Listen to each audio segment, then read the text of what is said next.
یعنی شما میتونین بچه مقدار یعنی پول دارین میتونین خریداری کنین، بودجه تان چقدر است و دیگه قدم دومی است که چه رقم میتونین که از موتر خوب یا با قیمت خوب پیدا کنین.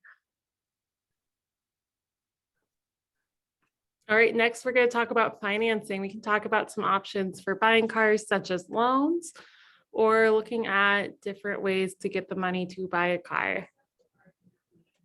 و دیگه درباره امی بودجه خود که چه رقم امی بودجه خود چی سپورت کنیم یا حمایت کنیم یا بخریم اگر پول کافی نمی داشته باشیم که چه رقم قرضه بگیریم و چه رقم دوباره پول از را پرداخت کنیم.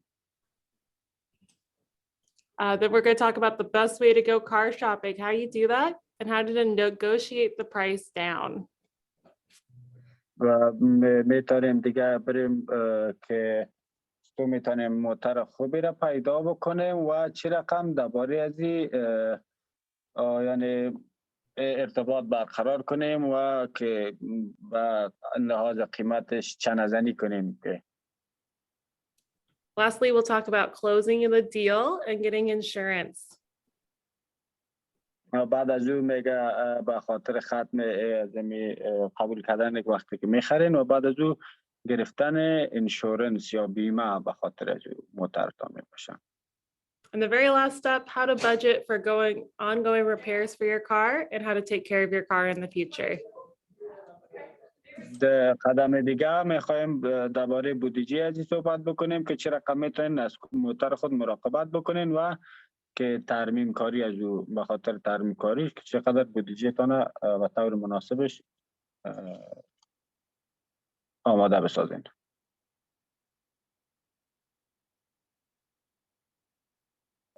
Abdul-Rab, I might have you come back. We had some people show up here. Okay, I'll be there.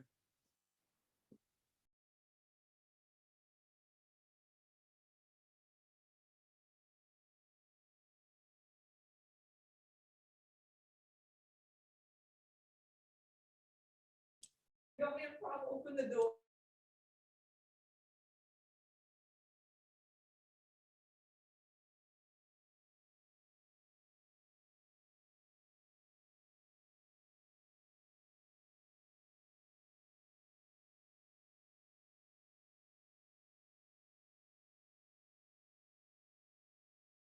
Sorry, we're getting some more people coming in. So 1 second here.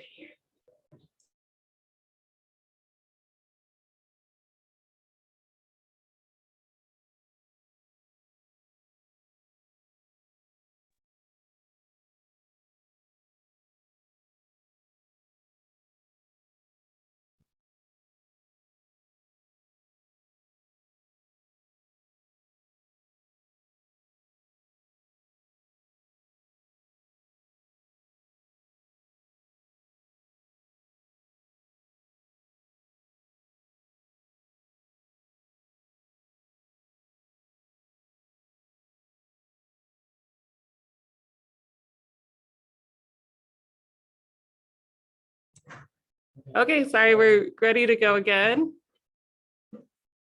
All right, so talking about car buying, the first step that we're going to talk about is getting your driver's license. If you guys already have your permit or your license, go ahead and let us know in the chat or by raising your hand. میبینیم درباره خریداری موتر که چه رقم خریداری میکنیم و اولین قدم ای است که لیسانس دریوری داشته باشه. نه کسی لیسانس دریوری داره میتونه که دست خود بالا کنه و یا در حساب نوشتاری نوشته کنه که داره یا نداره.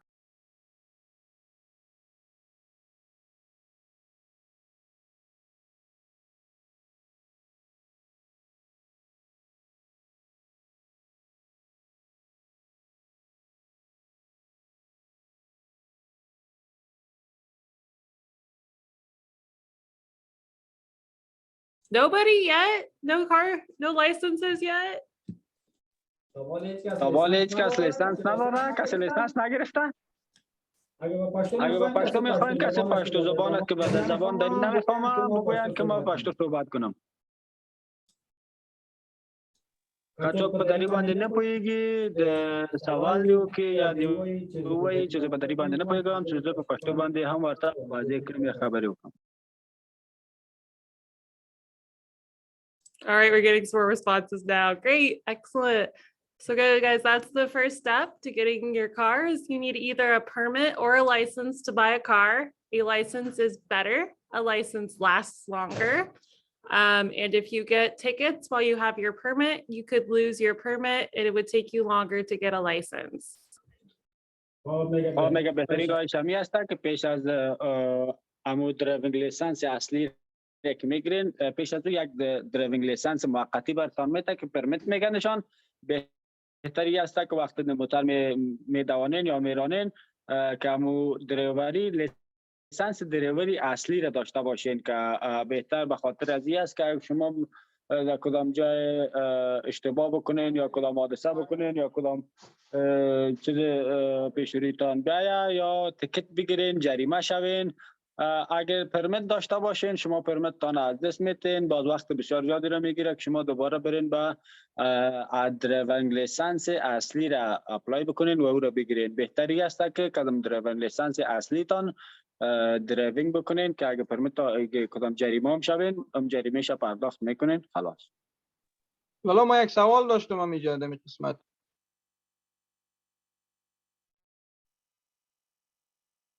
بفرمایید بیادر سوالتان بفرمایید.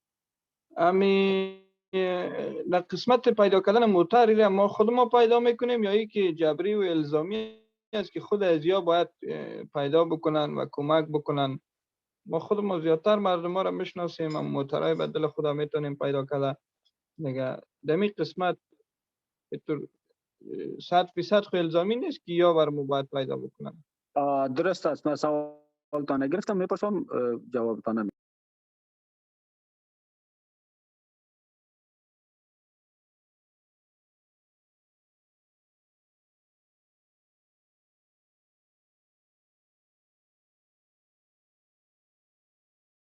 Or we can go find a car.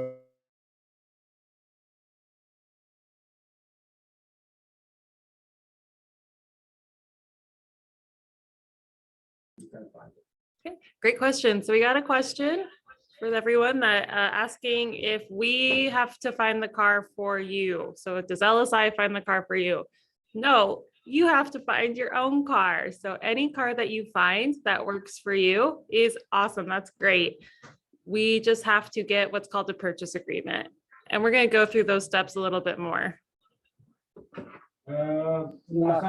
شما خودتان میتونید موتر را خود پیدا بکنید یعنی ایجنسی یا اینا نمیدانند یعنی یا برتان موتر پیدا کنند خودتان برین خودتان برتان موتر پیدا کنید تنها بخشی که مربوط به یا میشه که همون کاغذ یا همون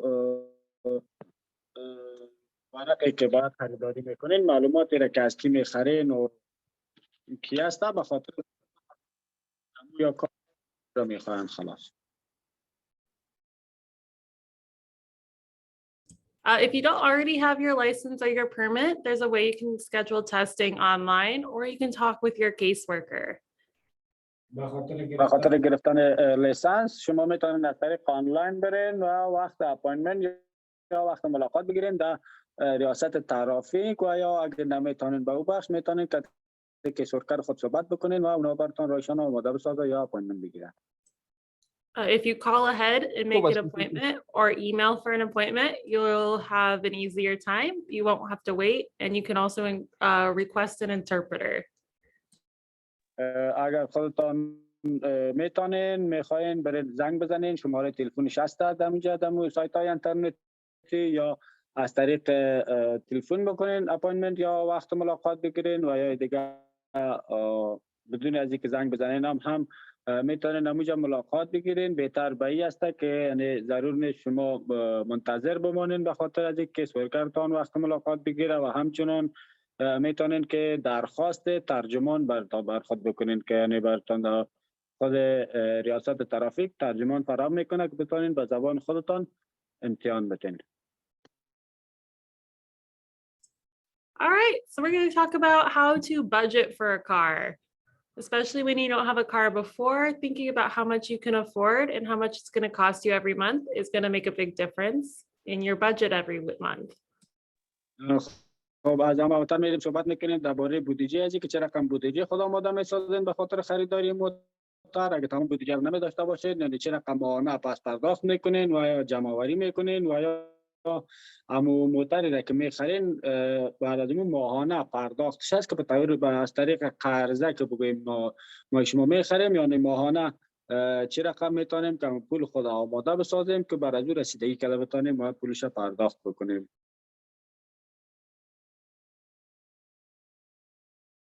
Sometimes people think that if they just buy their car straight out, all they have to really pay for is gas, but that's not true.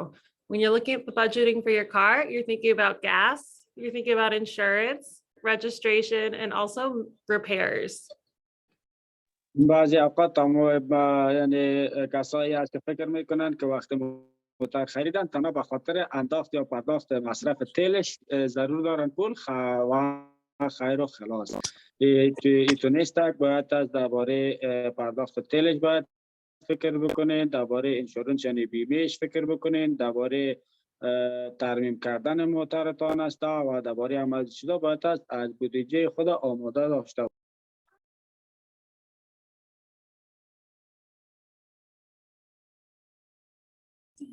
So we can't perfectly estimate exactly how much you're going to pay for everything every month, but we're going to help you kind of get an idea of how much it's going to cost.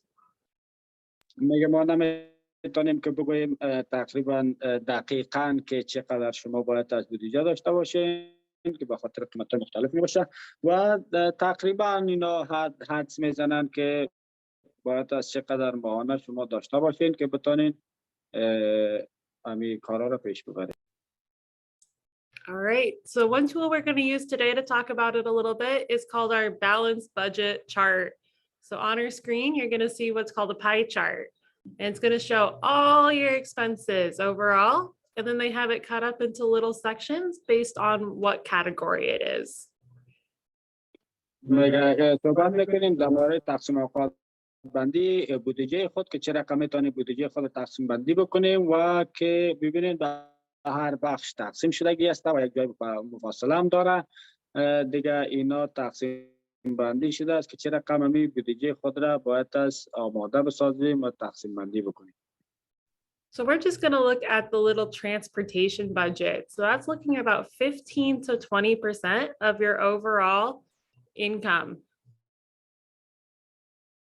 از اولتر درباره انتقالات صحبت میکنیم که تقریبا از 15 تا 20% درآمدتان میباشه که تقریبا 15 تا 20% درآمدتان انتقالات. All this is telling us is that if you're spending more on transportation, it just might be hard to meet all your bills. مشکل ساز در اینجا است که اگر بیشتر از 15% یا 20% همون پول درآمد که شما ماهانه دارین از او اگه به مصرف برسانین فقط یک کمتر مشکلات برمیخورین به خاطر تمام بلای دیگه که باید پرداخت بکنین همانند کرایه خانه و بل برق و هر خرج خوراک و بلای جا فضایی.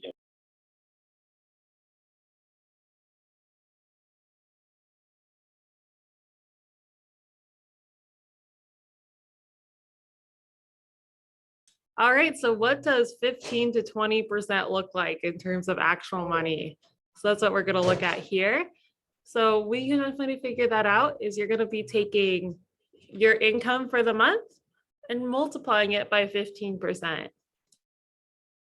اینجا میبینیم که 15% یا 20% چه رقم معلوم میشه که یعنی بچه نوع شما میتونین کل تقسیم بندی بکنین با 15% یا 20% که شما مصرف میکنین درباره انتقالات خود که سفر می داشته باشین یا انتقال میکنین از یک جای به دیگه جای موتور خود استفاده میکنین همه چیزی که تنخواه یا معاش ماهانه تان است او را میگیرین تقسیم به 15 یا به 20 میکنیم. So for example, if you make about $2,000 a month, that's what you take home. About 15% of that is $300. قسمی میبینیم اگه شما ماهانه تنخواه یا درآمدتان $2,000 باشه رو تقسیم 15 بکنیم که مساوی به 300 میشه که 300 روپیه شما باید پرداخت بکنیم به خاطر انتقالاتتان یا مصارف رفت و آمد. 20% of 2,000 is $400. So you're looking at wanting to spend between 300 and 400 on transportation. Probably no more than that. و اگه 2000 تقسیم به 20 بکنیم میشه $400. منظور میشه که اگه شما 15% یا 20% ارقام درآمد ماهانه شما خودتان به ترانسپورتیشن یا انتقالات صورت تصویب بکنین بیاندازین که 300 الی 400 روپیه میشه که باید تاثیر بسنجین به ماهانه درآمدتان. از این که بیشتر فکر نکنید.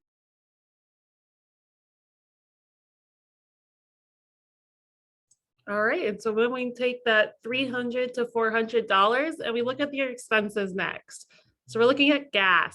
Gas usually costs about $120 to $200 a month, depending about how much you drive and the cost of gas at the time.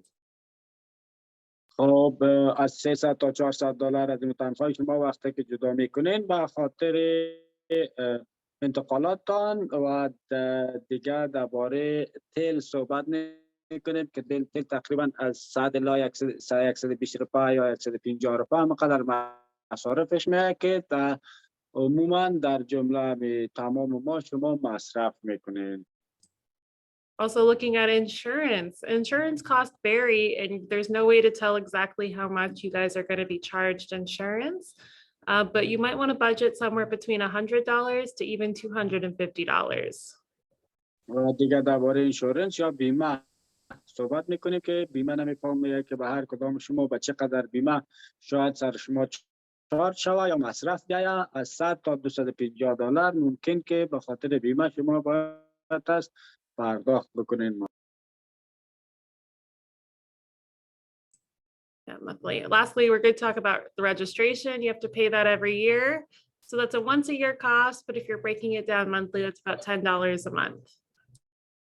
خب دیگه درباره رجستریشن است که رجستریشن به خاطر راجستر یا ثبت موترتان است در ریاست ترافیک با مقدارش است. مقدارش اگه تقسیم به سال مقدار سال تقسیم به ماهانه بکنیم که ماه $10 میایه برای مصرف. So overall, thinking about those expenses, you're going to be looking at having about $70 left over if you're on the cheaper end of everything, or maybe spending a little over $60 over that budget every month if you're charged a little bit more for insurance or you have to drive a lot, so you have to pay for more gas. خب وقتی که ببینیم با تمام از اینا که از $2000 مصارف خود برآورد کردیم کشیدیم تقریبا $70 برای ما میمونه و اگر اضافه مصرف بکنیم یا اضافه موتر خود بچلانیم یا بعضی چیزای دیگه استفاده بکنیم تقریبا 60 روپیه به مقدار از درآمد خود بالاتر میشه. یعنی مصرف ما بالاتر 60 روپیه 70 روپیه مقدار بالا از درآمد. All right, which might make you think, can I afford a car? If you end up with a negative number, if you're not quite sure.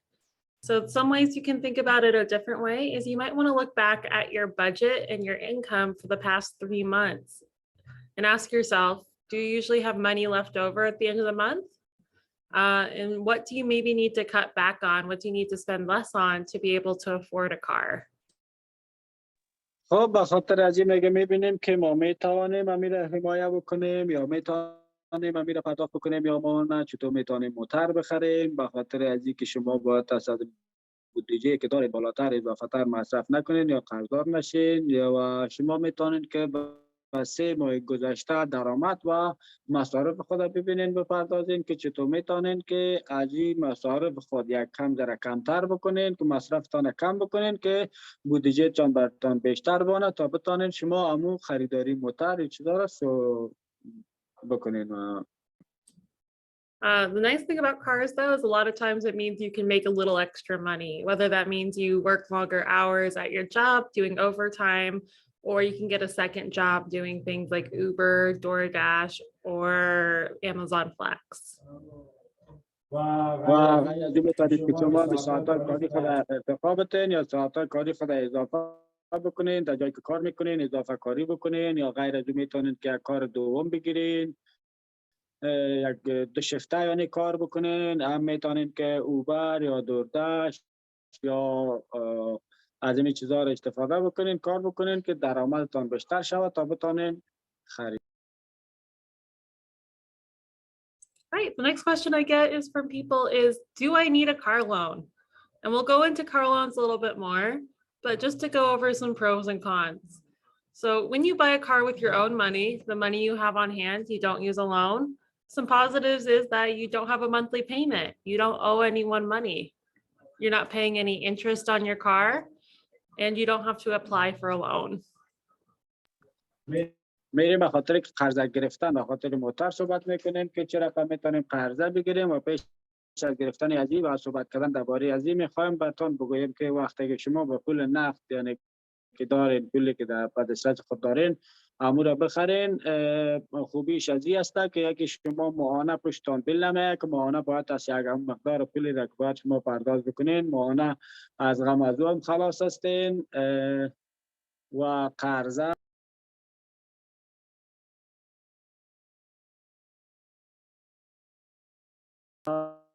و یعنی ضرورت ندارین که به خاطر قرضه شما درخواست بدین. But if you buy with your own money or money that you borrow from friends, it doesn't help your credit score. It limits what you can buy. You can't get a very expensive car. And when you end up with a cheaper car, you typically spend more on repairs.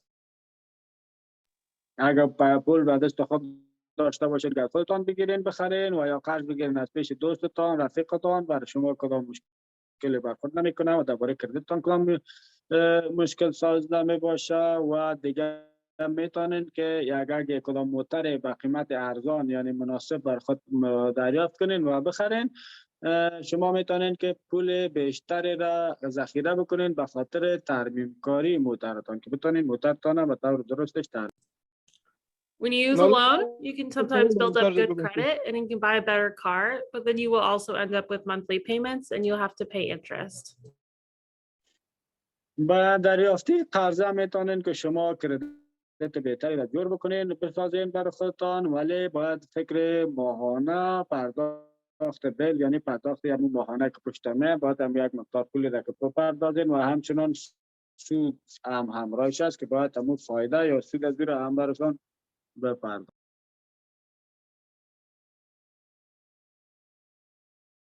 All right, when you're looking at a loan, you're also going to look about how much money you can afford with a loan.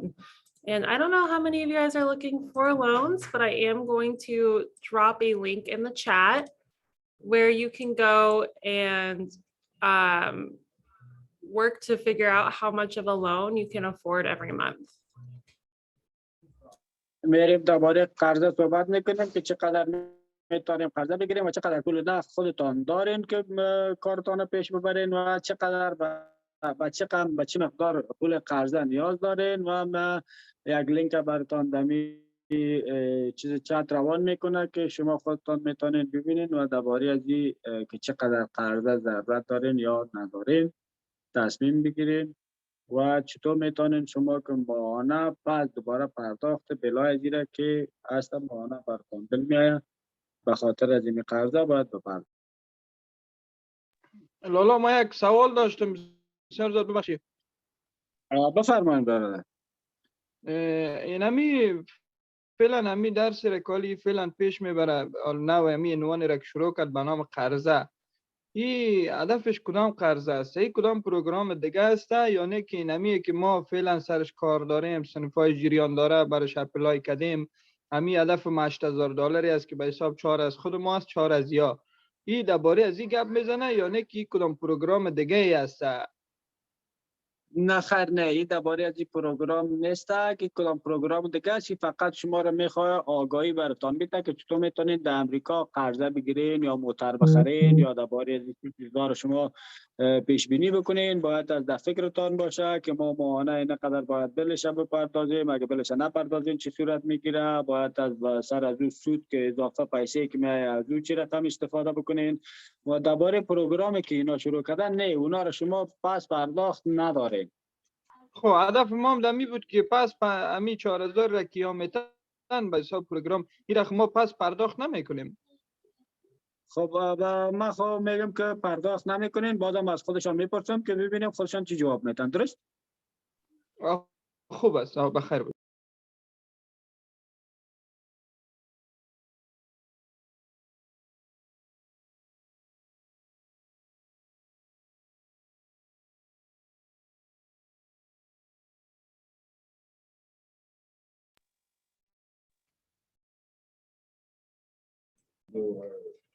Take a loan or buy a car.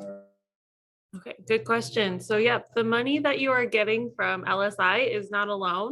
You do not have to pay it back. So again, you're gonna have 4,000 of your own money, 4,000 from LSI that you don't have to pay back. But lots of cars cost more than $8,000. Lots of cars could cost up around 14, 15,000 for used cars. Some cars go up to 60,000 if they're new and they're big. نه خیر نمیگه. همون پولی که شما دریافت میکنین 4,000 که از خودتان هست میپردازین، 4,000 دیگه هم ایجنسی LSI پرداخت میکنه که میشه 8,000 و بعضی اوقات ممکن شما موتر بخرین یا شما ممکن موتری پیدا کنین از 8,000 قیمتش بالاتر باشه، 14,000 10,000 16,000 الی 60,000 است که با قیمت و مدل و بزرگی موتر چیز ارتباط داره و در اون باره یعنی شما مجبور هستین که باز دیگه هم پول داشته باشید که هم موتر.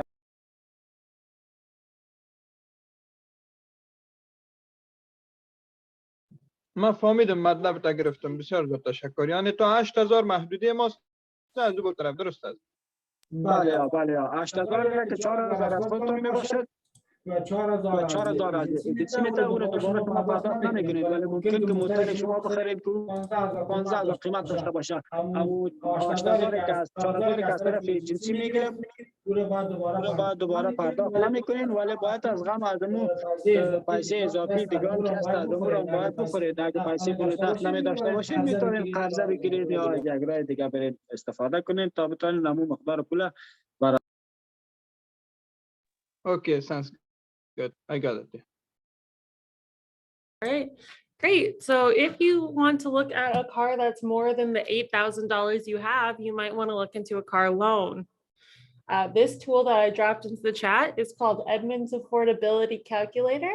It's just going to help you figure out if you can afford, how much of a car you can afford and how much of a car loan you can afford.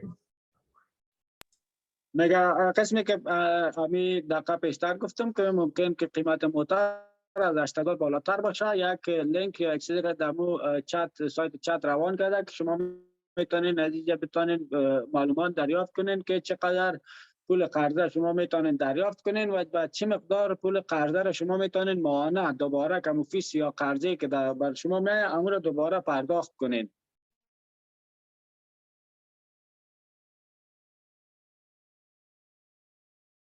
درست است. لالا فهمیدم. All right. So looking at this, I put in the zip code for LSI where I am at now. You put in your own zip code.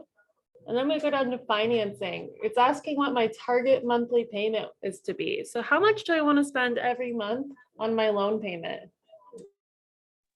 ببینین اونجا در یک جای بخاطر زیپ کد که 50311 انداخته که 50311 زیپ کد اعظمی منطقه که دفتر است از هست. وقتی که شما میرین خریدن قرضه میگیرین باید زیپ کد منطقه خودتان پردین و در زیرش یک آپشن دیگه داره که فایننسینگ به خاطر از این بودجه است که میرین میبینیم که چقدر ما ماهانه میتونیم که همه پول خدا دوباره پرداخت بکنیم ماهانه.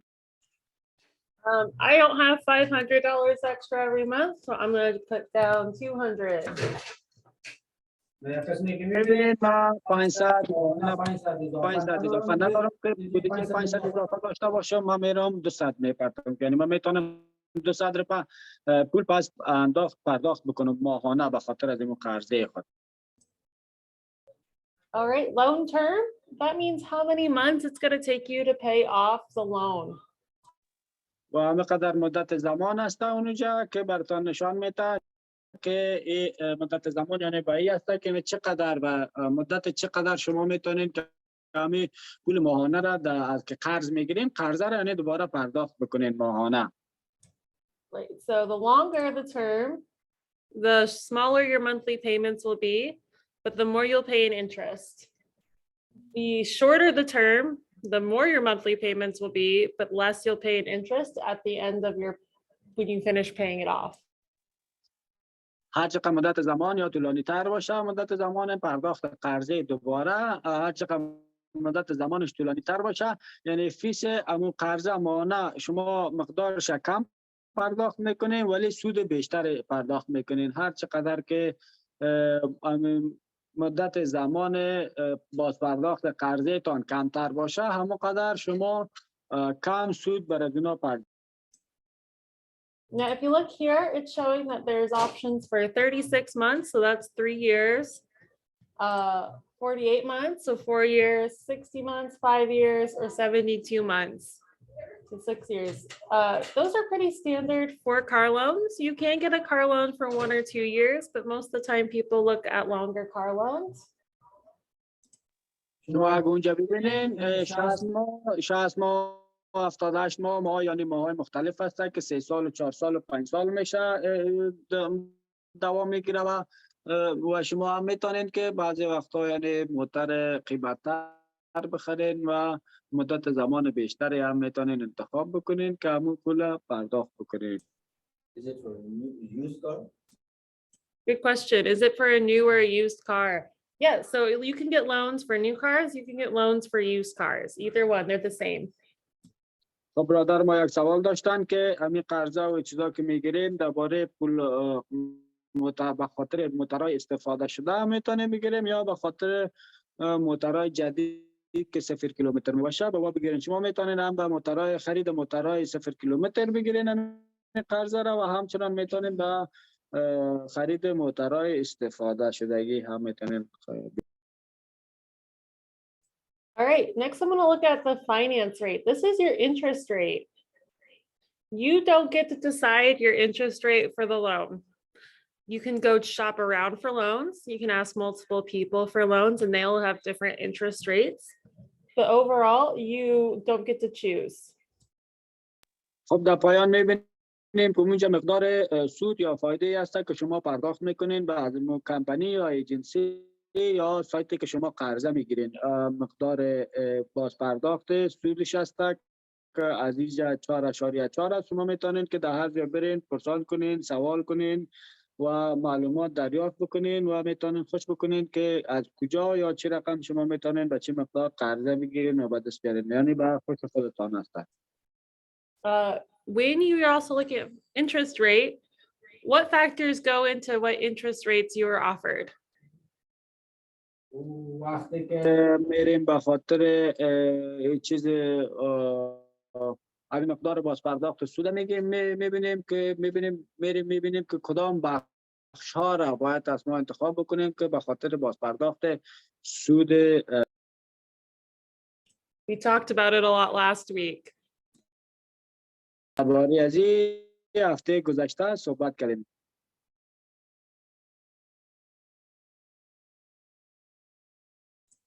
It's your credit score. So if you have a good credit score, your interest rates are going to be lower, which means you pay less money to get a loan. If you don't have a credit score, or if your credit score is low, you will pay more in interest. خب در بخشی که میگم ما باید از میبینیم که کدام بخش ها را استفاده کرده میتونیم که یکی بخش از اون مهمش همین قرضه کردیت است که اگر شما کردیت بالاتر یا کردیت خوب داشته باشین شما میتونین که قرضه بگیرین و در مبادل از اون سود کم پرداخت بکنین و اگر قرضه میگیرین و کردیت صحیح ندارین، کردیتتان خراب است یا هیچ کردیت نداشته باشین، در اون صورت شما سود بیشتر پرداخت میکنین. This is a pretty good interest rate, so I'm assuming this is a rate for someone with a pretty decent credit score already. اینجا میبینیم که 4.4 که براتون نشان میده و 4.4 همی تقریبا مقدار پرداخت سود است که شما مقدار پرداخت سود میپردازین و این مربوط به این میشه که شما تایید کسایی هستن که یک کردیت از کردیت عالی برخوردار است، یک کردیت خاص برخوردار است، از این طریق میتونین بگیرین. یعنی کردیت خوب که داشته باشین سود کمتر پرداخت میکنین. All right, this next question is about trade-in. So if you're ever going to trade in your car, when you buy a new one, you put that in. But right now, we'll just look at the down payment. So if you were buying a car with your savings match, so the 4,000 plus the 4,000 equals 8,000, your down payment would be 8,000. دوباره میریم دیگه.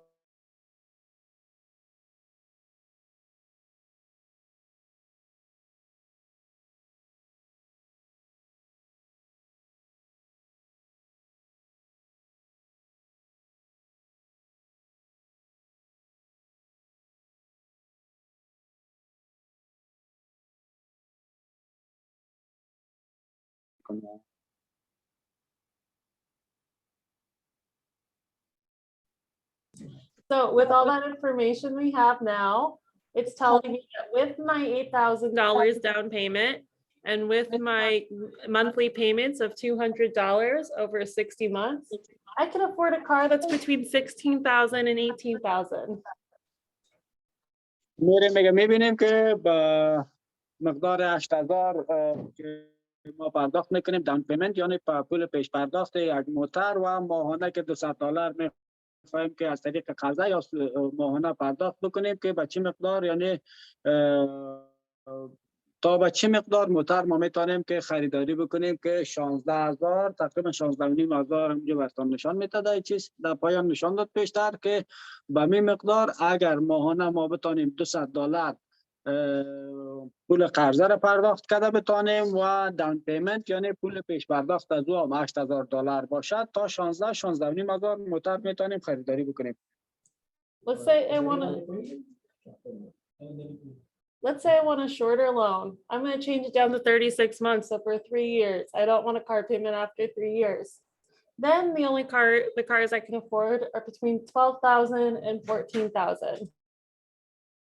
یعنی کمی وقت مدت زمان پرداخت پول دوباره را که از طریق قرضه ما میگیریم و زمانش که چقدر زمانش کم میکنیم که یعنی زمان از این پیش که می پرداختیم از این قدر زمانش کم میکنیم و تا چه مقدار میتونیم پول یعنی پول داشته باشیم و خریداری کرده بتانیم تا به مقدار 12,000 که همونجا بر شما نشان میده تا به مقدار میتونیم که پول بگیریم و خریداری بکنیم. البته 8,000 شدن. یک سوال کوتاه داشت. All right. A question, go ahead.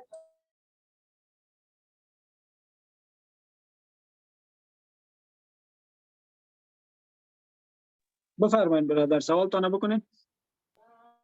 ما نمیفهم که وقت سوال در چی وقت است دیگه ما مجبور هستیم همینطور مزاحمت بکنیم دیگه وقت در آخر نه مشکل نیست، هر وقت که بخواین سوالتان میتونید بکنید. خب خوب است. امی پروگرام بعدیش امی قسمت قرضه فعلا که گپ میزنه ایرا میشه که باز در سه خرید خانه همراه ما کمک بکنن. موتر خب مشکلش حل است دیگه، مو 8,000 ان شاء الله موتر خواد شد. ایرا باز میشه که مرحله بعدیش به خاطر خانه کت ما همکاری بکنیم. به خاطر خانه مقصد تا نزی است که دمی پروگرام 4,000 که شما میپرتین 4,000 اینا پرتن یا به خاطر پیدا کردن خانه؟ این قرضه که شما میگیرین این مربوط به خودتان میشه. شما خودتان باید از برین منبع را پیدا بکنین، قرضه را دریافت بکنین، سنجش باید خودتان بکنین که تا چقدر شما میتونین ماهانه او را دوباره پرداخت بکنین با مقداری که شما میتونین نسبت به مو عایدتان که چقدر عاید می داشته باشین. بعد از عاید باید شما سنجش بکنین که چقدر ماهانه مصرفتان است، مصرف همه چیزتان کشیده. باید شما بفهمیم که چقدر پول بر شما میمانه، اضافه برتان میمانه که شما میتونید که قرضه بگیرید که شما قرضه رو بتونین دوباره پرداخت بکنین. یعنی این چیز میکنید ولی به این طریق شما ببین که از طریق کردتان قرضه گیری با هم است که شما بگیرین و بکنین. باز با او هم شرایط مختلف داره. ما باز هم پرسان میکنم از اینا که ببینیم اینا خودشان چی جواب میدن.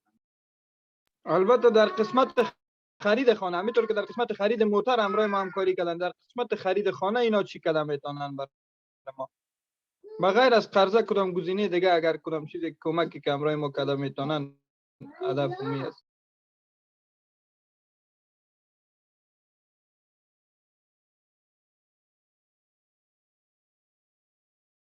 right now it's separate than that.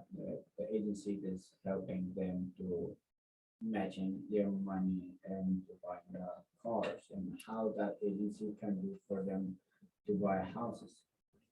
Okay, great question. So how can we help with houses? So we have the same program for houses that we have for cars. The same thing, 4,000 plus 4,000, so 8,000 for a down payment. And same kind of classes. What I will say is it's very difficult to get a home loan without having 2 years of tax returns first. So before you start thinking about a house, you probably need to be working and filing your taxes for about a year first, and then start thinking about a house. خب جنسی اگر دیگه همین همین قسمی که شما درباره خرید موتر کمک میکنه، درباره خرید خانه هم که تان امرایتان کمک میکنه که همون 4,000 که از خودتان است و 4,000 دیگه از طریق ایجنسی برای شما پرداخت میشه. میتونین که به خرید خانه هم بخرین و همون 8,000 که میگن همون 8,000 داون پیمنت یا پیسه پیش پرداختش میباشه که شما پرداخت میکنین، ولی در مقابل از او باید از شما 2 ساله تکس پرداخت کردگی داشته باشین که یعنی 2 سال شما فایلا یا تکس تان پرداخت بکنین و بعد از اون میتونین خانه رو خریداری بکنین. شرطش همی هست که باید 2 سال تکس تان به دولت داده باشین، مالیه به دولت داده باشین. من گرفتم مطلب. تشکر. Any other questions about that? Thank you so much. Good. All right. مقدار از برای خانه مقدارش معلوم است. He's asking.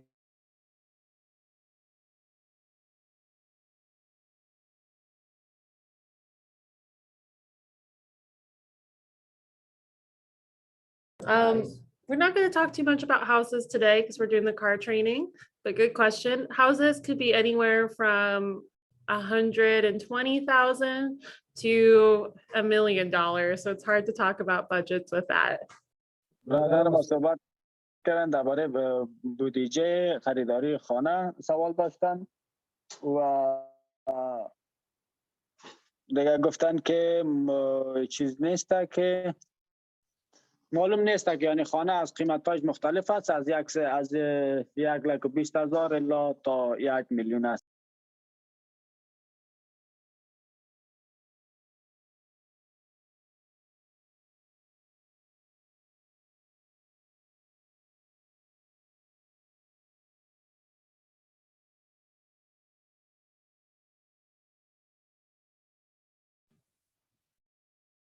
صحبت برادر ما را سوالشان درست نگرفته، با معذرت. اینا سوال داشتن که یعنی پولی که از طرف ایجنسی پرداخت میشه برشان همون مقدار 4,000 است که به خاطر موتر پرداخت میشه، همین 4,000 به خاطر خانه هم پرداخت میشه یا نه؟ و گفتن بله همین مقدارش همین 4,000. All right, so back to cars. We'll do cars now. All right, the next part about cars, once you kind of think about how much you want to spend on a car, you got to figure out what kind of car, right? There's lots of options. So how do you know which car is going to be right for you? شما میخواین که با پالین ببینین که چه رقم موتر و تا چه مقدار میخواین بخرین و اینجا گزینه‌های مختلف است. شما باید از ببینین سعی کنین کدام کار یا موتر خوشتان میاد و چقدر شما میتونین درباره پرداخت بکنین و بخرین. All right. So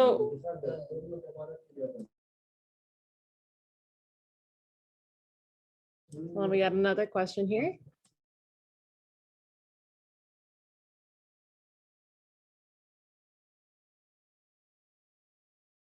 نه سوال نیست، همیشه که پیش بریم بخیر.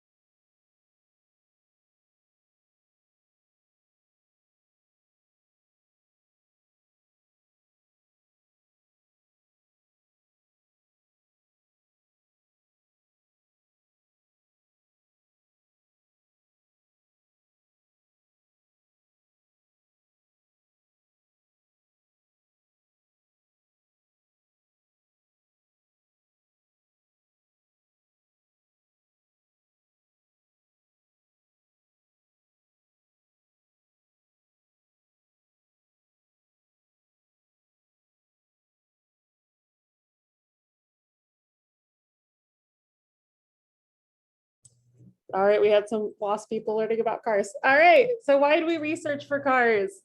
We have a saying. It says, knowledge is power. The more you know, the more powerful you are. It's especially true with buying cars. خب ما چطور میتونیم که موتور خوب پیدا بکنیم؟ که چی دارن که علم بیشتر قدرت است، که هر چقدر که علم بیشتر داشته باشین میتونین که همونقدر سهولت بیشتر دریافت بکنین، یا میتونین که هرچی معلومات بیشتر داشته باشین میتونین که یک موتور خوب یا در هر عرصه که باشه شما میتونین در اون عرصه یک چیز بهتر به دست. All right, some things to think about right off the bat is thinking about some of your top needs. How many seats do you need?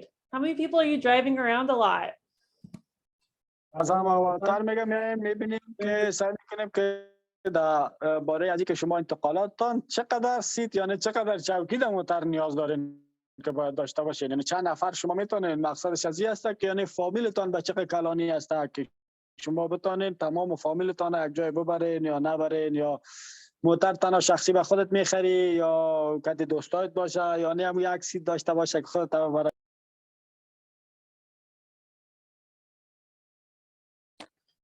Storage. Do you need a truck for work, or do you just need to be able to carry around groceries? و دیگه درباره تول باکس موتور یا جایی که به خاطر انتقالات اجناس و چیزا شما میشه که شما به خاطر کار موتور بخرین که شما بتونین بعضی از وسایل کارتان انتقال بدین. Mileage. That word mileage. That's how many miles you get per gallon of gas. Right now, gas is expensive, right? So you might want to have a car with good mileage. و دیگه مایلج موتور است که موتور چقدر چریدگی است. شما در این روزا میتونین ببینید که یعنی قیمت تیل بسیار زیاد بالا رفته و باید از شما ببینید که موتوری را پیدا بکنین که مایلجش کم باشه، یعنی کم چلیده باشه. Also think about newer cars. Newer cars typically have better mileage. Smaller cars have better mileage, but maybe you need a bigger car for something different, bigger family. Also, if you're not driving a lot, if you're just driving to work, that's not too far. Maybe mileage isn't the most important thing. خب میگه با خاطر مایلج همین موتورهای جدید یا موتورهای خرد اکثرا بهتر میباشه به خاطر از اینکه قدر چلیده نمی باشه یا استفاده شده نمی باشه و ممکن شما درباره از ببینید که ممکن شما موتور خود ضرورت نداشته باشین، ممکن شما موتور کلان کار داشته باشین یا ترک که میگن نشه موتورهای جیپ یا موتورهای کلان تول باکس دار یعنی داله دار که میباشه پشت سرش جای داره به خاطر استوریج سامانالات و چیزا، و یا ممکن شما قدر ضرورت ندارین که بچلونید موتور، فقط به خاطر جایی که میرید کار میکنین و کار میکنین نیست برین و بیاین و قدر مایلجش براتون. All right, next we're looking, maybe look is important to you, how the car looks. Some people want fancy cars. You want everyone to know how cool you are. Do you care about that? Do you not care about that?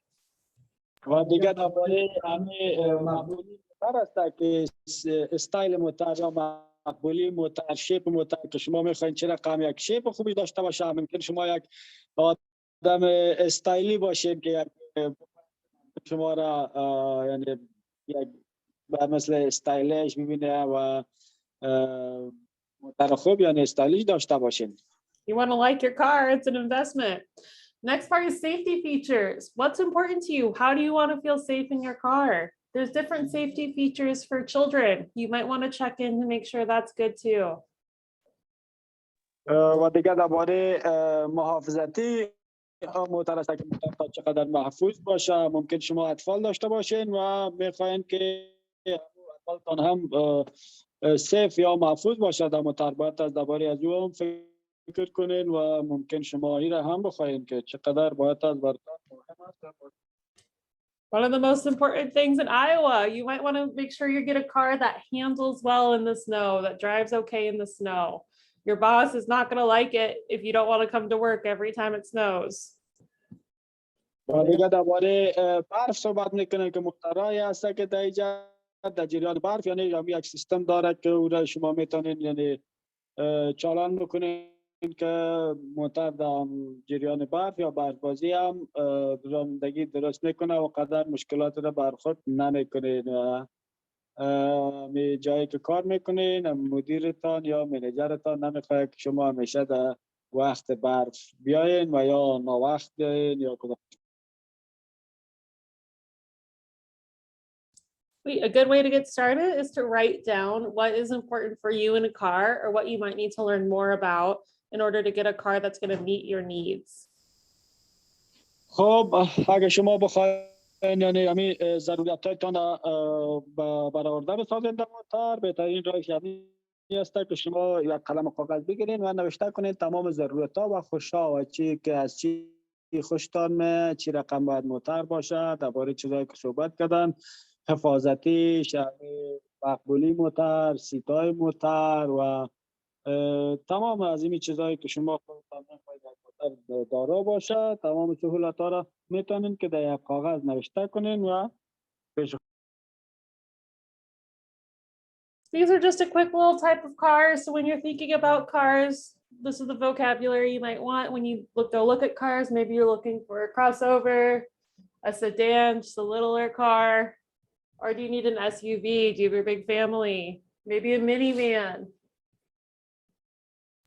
چارتی هست یک موترهای مختلف است، دیزاین‌های موترهای مختلف است که یکیشون کراسوور است، SUV است و سدان است که مدل‌های موتر است. سدان هم یک موتر خودترک است و یا کانورتیبل است که استایلش است و می‌بینید که یک چیزی مقبول است و نترک هم اونجا برش مانده که سعی کنین شما کدام رقم موتر هم می‌خواهید.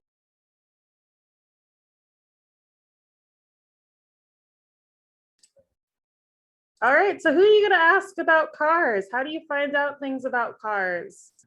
You should not ask me or Dua. Neither of us are car experts. So who else can you talk to about cars? خب مگه شما باید با کی صحبت بکنین و از کی پرسان بکنین که چه رقم میتونین که موتر خوب پیدا کنین و نه میگه نه ما و نه دعا کلا موتر شناس هستیم و که بفهمیم درباره از این دیگه. پس ما هم نمیتونیم در این باره کمکتان بکنیم. کی میتونه؟ شما باید از کی بپرسین که چه رقم موتر. So if you don't know who to talk to, or if you want to get more information than maybe what your friends have, here is a really helpful website we're going to go over called Kelly Blue Books.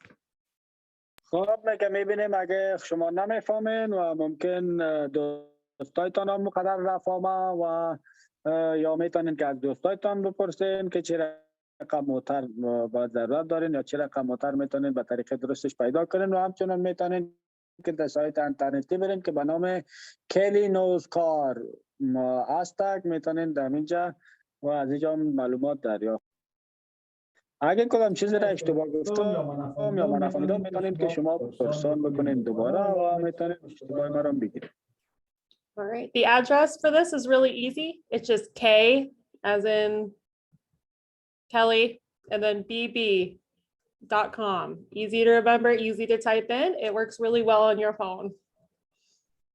خب میتونین که به نام K و BB در اینجا هست که K و دبل B تایپ بکنین و به طریق درستش آسان شما میتونین دریافت بکنین. All right, so when we use this, if you just want to figure out what kind of car is right for you, you just go over to Research Tools, and I'm going to go to Car Finder. میرین در بخش تولز وقتی که سایت آوردین همونجا تول هست که میرین در مو آپشن تول انتخاب میکنین و میرین اونجا آپشن های دیگه براتون میته و میرین درباره کار فایندر یعنی پیدا کننده موترها. If you go to the left-hand side, or if you're on your phone, you'll have to find the little filter menu. But I'm going to go over here and start with my price limit. I know how much I want to pay for my car. So I'm going to make sure that it is less than 15,000. میرین میگه وقتی که در تلفنتان میرین همونجا یک بخش دیگه است و خود از این میاره در این بخش که اینجا پیدا میکنم مکس پرایس نوشته است که همونجا بودجه خودانه توصیف میکنن که تا چقدر بودجه اینا میتونن موتر خریداری بکنن که اینا در اوجه 15,000 انداختن که تا بودجه 15,000 میتونن موتر بخرن و چه رقم میتونن کدام موترها را دریافت. Model years, that's going to be the year that it was made. So I might not be able to afford a newer car. So maybe I would go a little lower just to filter out those. Or maybe I don't want a car that's too old, 1992. That's older than some of us here. I don't want a car that's older than me. I'm going to go up to 2000. بغلش میبینین یک آپشن مدل یا سالش داره که معنی از این میته که در کدام سال می موتر تولید شده و آماده شده است. میگه نمیخوایم که در سال 1990 یا نمیخوایم موتری را بخریم که بسیار زیاد کهنه باشه. از خوبم کرده از سنی که ما دارم ازیام کرده از ما شما اکثر ما کرده سن موتر والا باشه. پس من میرم سال 2000 انتخاب میکنم که All right, fuel economy, that's the mileage we're talking about. So we're looking at either having any fuel mileage, 20 plus miles per gallon, up to they have 40 plus miles per gallon. دیگه درباره اقتصاد یا بودجه مصرف تل یا پترول هم صحبت میکنن که ببینن که تقریبا 20 مثبت یعنی بیشتر یا 40 یا بیشتر از او کده به حساب گیلن 40 گیلن یا 20 گیلن. Fuel economy, MPG, miles per gallon. Yep, MPG, miles per gallon. Miles per gallon, is this gonna be spent in a week or in a month? It depends on how much you drive. So if you're driving more than 20 miles a day, then you're using more than a gallon of gas. Okay. خب میبینین اونجا که وقتی که 20 پلاس یا 40 پلاس نشته میشه که میتونین چقدر به او مربوط به این میشه که شما خودتان چقدر زیاد موترتان میگردانین. اگه 20 مایل روز مصرف بکنین در 20 مایل 1 گیلن ضرورت داره، 1 گیلن، و در 40 مایل 1 گیلن یا 2 گیلن یا بیشتر از او مصرف داره. خود میتونین شما خودتان تخمین بزنین. و All right. Also, then you scroll down to features. These are things that you find are important for your car. Third row straight seats. So another row of seats. If you have more than 3 kids, you're gonna need more seats for all of them, right? Or they just have to stay home all the time. و دیگه میرین درباره یک سیت یا سیتای اضافی صحبت میکنیم که سیت اضافی داشته باشه که اگر شما طفل و یا اطفال دارین در خانه که میشه اونا را به انتقال ضرورت داشته باشن بعضی وقتا که جای میرین بچکر یا هر کار دیگه یک سیت اضافی هم داشته باشه و یا هم نمیخواین مربوط به خودتان میشه. حالا یک سوال داشتم بسیار زد ببخشید.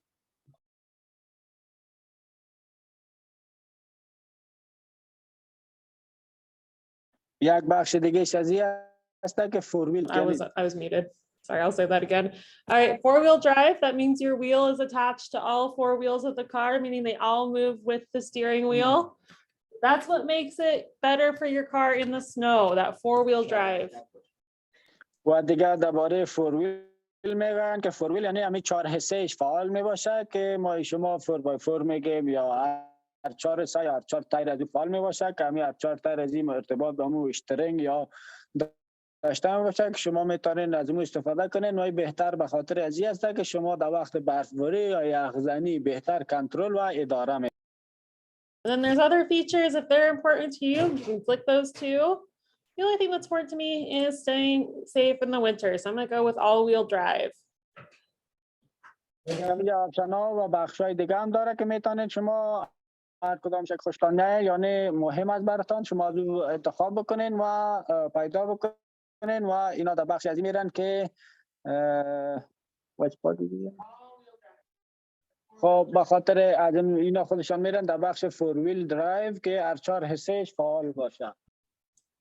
All right, and then they have some other categories like the size of the vehicle and the type of vehicle, like those pictures I was showing you, the sedan, the truck, the wagon, crossover, SUV, or a minivan.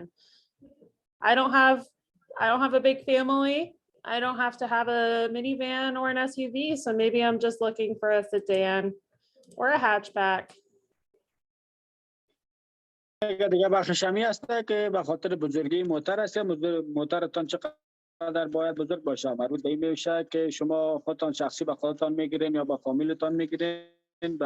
یعنی مربوط به شما میشه. میگم من خودم فامیل بزرگ ندارم، فامیل کوچک دارم، ضرورت ندارم که یک موتر کلان بخرم و پس میرم در یک موتری که خرد است. All right, then you could have some more opinions if you care about the make of car, who's making the car, any of that, but I don't care. So I'm just gonna go back up to the top and start looking at some of the options they've given me. So once I see a car that I kind of like, I'm not a car expert, so I'm gonna kind of pick off randomly about what I like. Let's go with the Subaru here. And I'm just gonna see details. خب پس میگه شما در دیگه کدام بخشای به شما مهم است با خودتان ارتباط داره میتونین برین در اون بخشا و دمو هم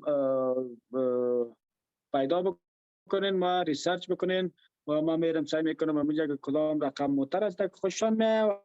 وقتی که اونجا موتر خوششان میاد سی دیتیلز یعنی میرن و دیتیل از سعی میکنن که چی رقم است. So with this, what we're going to see first is over on this side is your experts. What's an car experts think?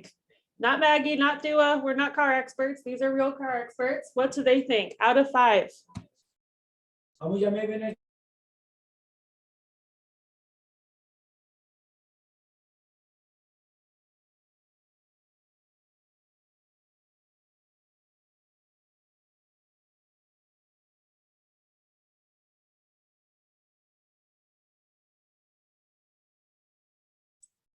Consumers. Again, it's out of 5. Consumers are the people who actually have this car. So people who use it and drive it. What do they think? How do they like it? Consumers.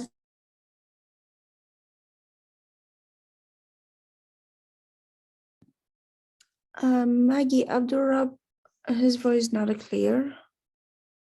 I can't hear him.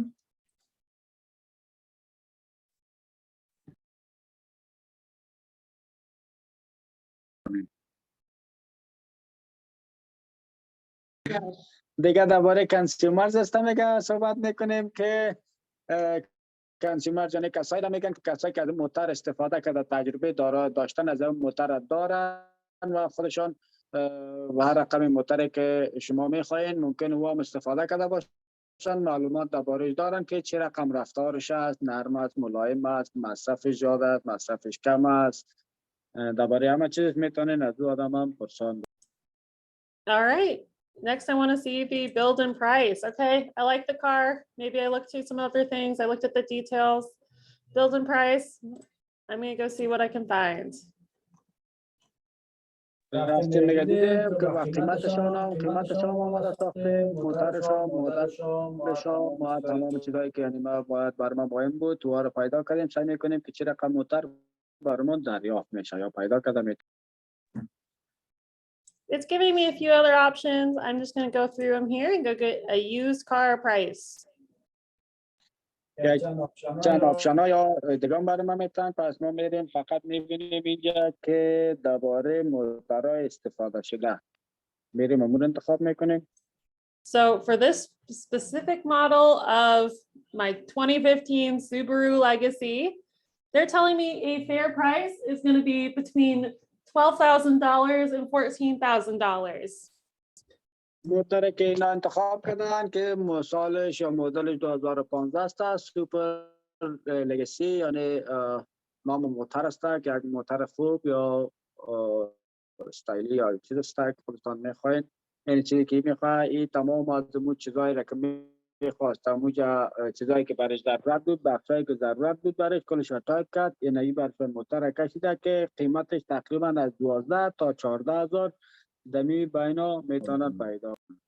That just means that when I go to buy the car, if I find a car I like, it's this model, and the dealership is telling me, oh, it is 16,000. Well, I know that it's not. A good price for this car is actually 14,000. Then I can have that conversation with the dealer. You're an informed buyer. خب شما مثلا این قیمتش هم موتری را که می‌خریدین مدل کل چیز تک کردین همونجا در سایت برتانه که تقریبا به مقدار به کدام مقدار به چه قیمت میتونین که یک موتر خوب به قیمت خوب پیدا بکنین. وقتی که شما میرین در دیلر یعنی موتر فروشی یا بارگین، کسی که برتان موتر رو میفروشه و برتان میگه که والا 16000 یا 18000 یا قیمت بالا را بر شما عرض میکنه که قیمتش هست، شما میتونین که بگوین که نه این قیمتش قدر نیست، من میفهمم دربارش سرچ کردیم و قیمت از این تقریبا پیش خودتان میتونین بگوین که نه قیمت از این تقریبا 14000 یا 12000 میتونه باشه قیمت خوبش. All right. Then I could, after I look at pricing, I can go look for cars for sale. They'll show me some options.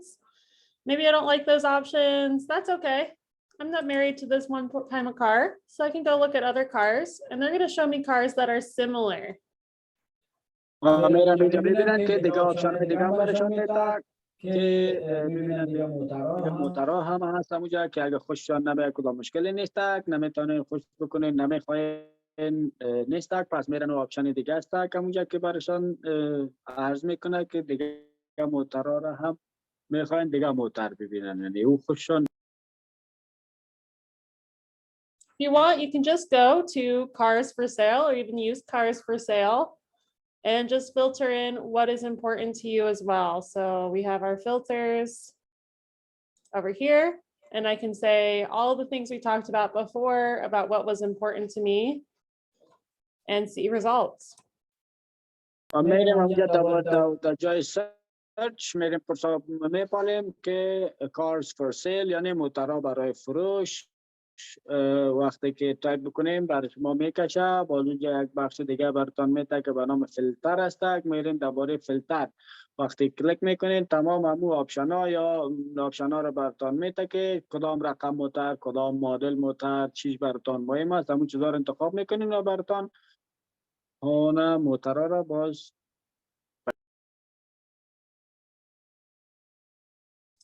All right, so I put in my payment price, how much I want to pay. And I'm just going to look at this here used car. It's going to show me where they're selling that car. It's not far away. And they're going to show me the price. Lastly, at the top here, they're going to tell me if it's a good price or not. Are they overselling it? Are they underselling it? This is saying it's a great price. So that tells me that this dealer is giving me a good deal. میبینیم اینجا که موترهای را که برشان میکشه و در اینجا برش معلومات هم هست که در کجا قرار داره و کجای موتر از فروش میرسانن و در این بخش دست راست که برای شما نشان داد بالاتر در اونجا براتون قیمتش نشان میده که بچه اوسط قیمت از یک قرار داره یک قیمت مناسب براتون عرض میکنه یا نه. بعضی درجه معلوم میشه که 16000 یک موتر خوب است دیگه یعنی همین دیلر یا موتر فروش یک قیمت خوب یک برشان آفر کرده یا پیشنهاد کرده. All right, so if you ask me or if you ask Dua what kind of car you should get, I'm going to tell you to go into Kelly Blue Books because I cannot research cars for you. مگر شما مرا پرسان بکنین یا دوا را پرسان بکنین که چه رقمی موتر ما باید بخرم پس من شما را دینمی سایت راجع میکنم که شما برین باید از دبی سایت و ببینین پیدا بکنین موتر خواست خدا.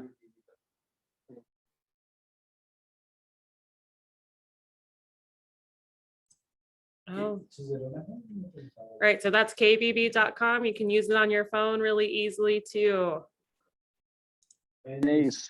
kbb.com سایتش هست شما میتونید در تلفن خود بسیار به طریقه آسان یا راحت استفاده بکنید. So what you should know after you've done some research is you should have an idea about what kinds of cars you're looking for, what's important to you, how much you can afford, and a few exact cars and their price points that would work for you. که میبینین که چه رقم موتر شما خودتان میخواین به چه قیمت میخواین و کدام مدل یا دیزاین میخواین قیمتایشان میخواین اونجا براتون پیدا میکنه و میتونین خودتان انتخاب بکنین.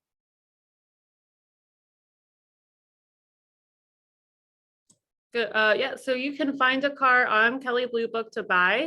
They don't process payments. You can't like pay for it through Kelly Blue Book. They don't sell cars, but they'll show you where you can buy cars.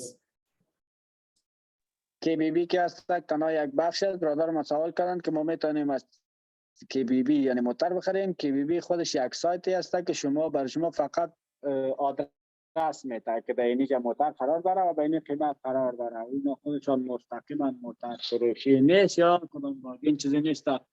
برای شما آدرس میده که در اینجا موتر قرار داره. شما میتونین در اونجا برین و موتر خریداری کنین. I see that someone has a question, so go ahead and ask your question. کسی سوال داره میگه میتونه بره سوال کنه. فکر کنم که برادر ما سوال دارن. برادر عزیز ما یک سوال داشتم. ما میتونیم موتر از شخص هم خریداری کنیم یا باید موتر فروش باشه؟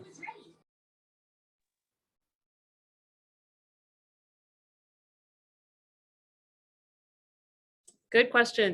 So yes, you can buy from a private seller, so a personal person, and we're going to show you what kind of paperwork you're going to need for that. میتونین شما از نفر شخصی هم بخرین، از هر کسی که میتونین از اون بخرین و فقط یگانه چیزی که مهم است باید از چی رقم اسناد ما ضرورت باید که داشته باشن و باید درباره از ما معلومات داشته باشین.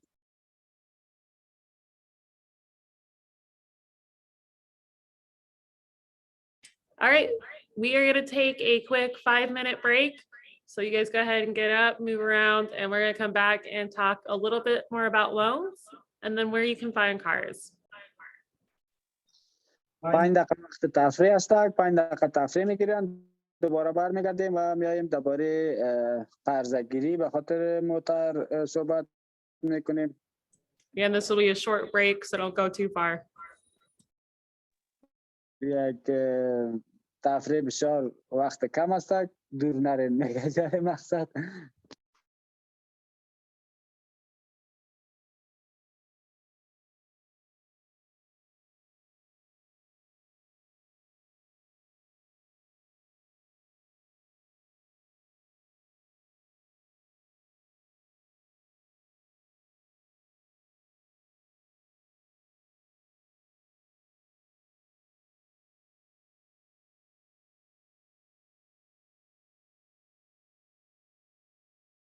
From the bank, it's the check.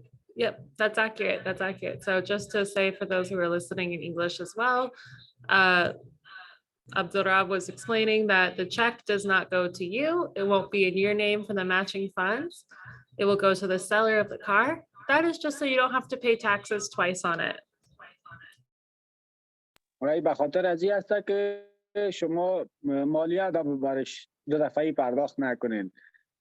اگه به نام خودتان پول بگیرین باز برای پرداخت بکنین، فکر کنم که مالیات دوباره یعنی 2 دفعه سرتان. I know it's a lot of rules, but it's free money from the government. So if you can work in the parameters, it's an easy way to have $4,000 or $2,000 more dollars. میفهمم که قانون یا قانونای زیاد است، یعنی قانون قواعد زیاد داره ولی پولی است که از طرف ایجنسی از طرف حکومت یک پول اضافی است یا مفت است یا وقتان اضافی دیگه خوب است که همون به قواعد قانون می‌پیریم. بعضی قواعد نداشته باشه. برادر یک سوال داشته باشیم در این قسمت اجازه تمام.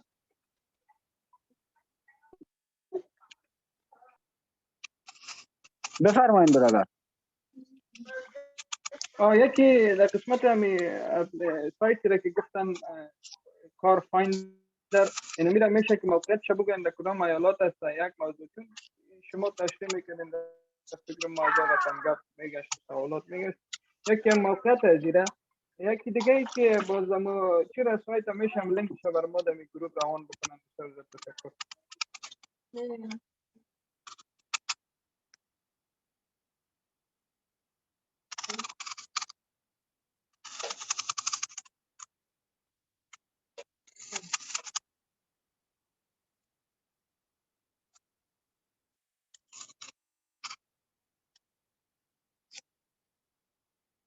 سوال بعدیتان چی بود؟ یکی سایت؟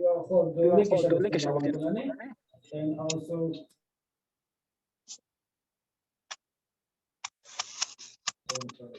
All right, I just typed in the link into the chat for kellybluebooks.com. Again, it's just kbb.com.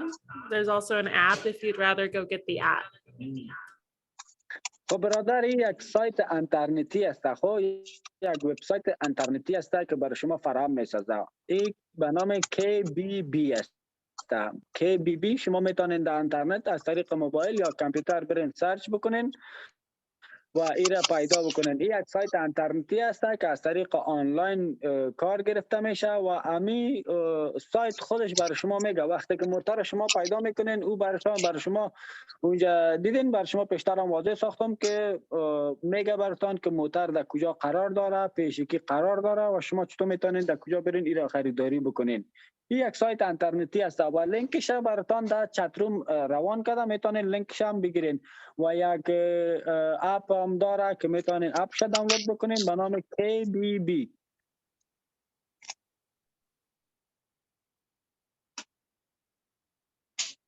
خوب است در من مطلب تا گرفتم، موضوع را گرفتم. تشکر. زنده باشین. خیر باشین. The full link is Salam on alaikum, brother. chat, so you should be able to just go in and click that. خب شما لینک مکملش به چت در چت روم روان کردن. در این لینک روم شما میتونین در اونجا برین و ببینین یا دانلود کنین. ببخشید برادر، ما یک سوال داشتم. بفرمایید. برادر ما تقریبا بیشتر از 3 ماه میشه که ما اپلای کردیم در این پروگرام. وقت ما پیسه 4000 را نداشتم. حالا این تقریبا 1 ماه میشه که من پول 4000 محترم وظیفه دارم، پول 4000 محترم ذخیره کردیم و هم کاری که کمک از طرف جنسی میشه 3 ماه او ختم شده. این تقریبا ما 10 روز دیگه داریم که من میتونم از موتر جنسی در رفت آمد استفاده کنم. حال من منتظر هستم تا هنوز ما به این دلیل که من موتر ندارم نمیتونم در بانک رفته که من پول در بانک کنم. به این دلیل تا حال را من منتظر ماندیم، چون وقتی که ما وظیفه ما دست بتم باز ما وقت چه قسم ما اون موتر چی کنم.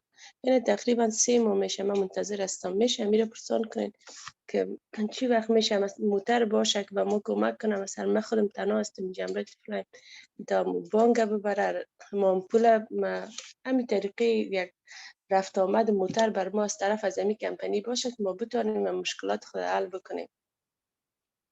درست است همشیره، سوال تا نگرفتم، منتظر جواب.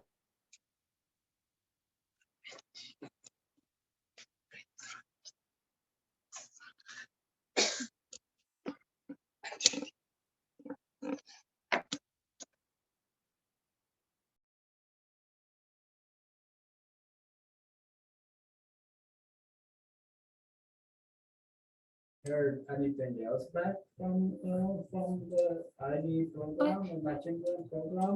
If it's possible, the agency can provide any transportation for them to Sure. take the bank and save that money, because we have 10 more days.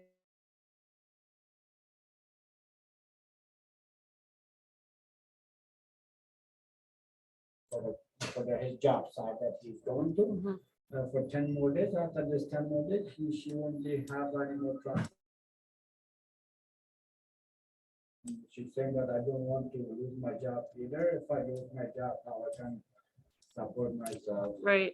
It's a big question there.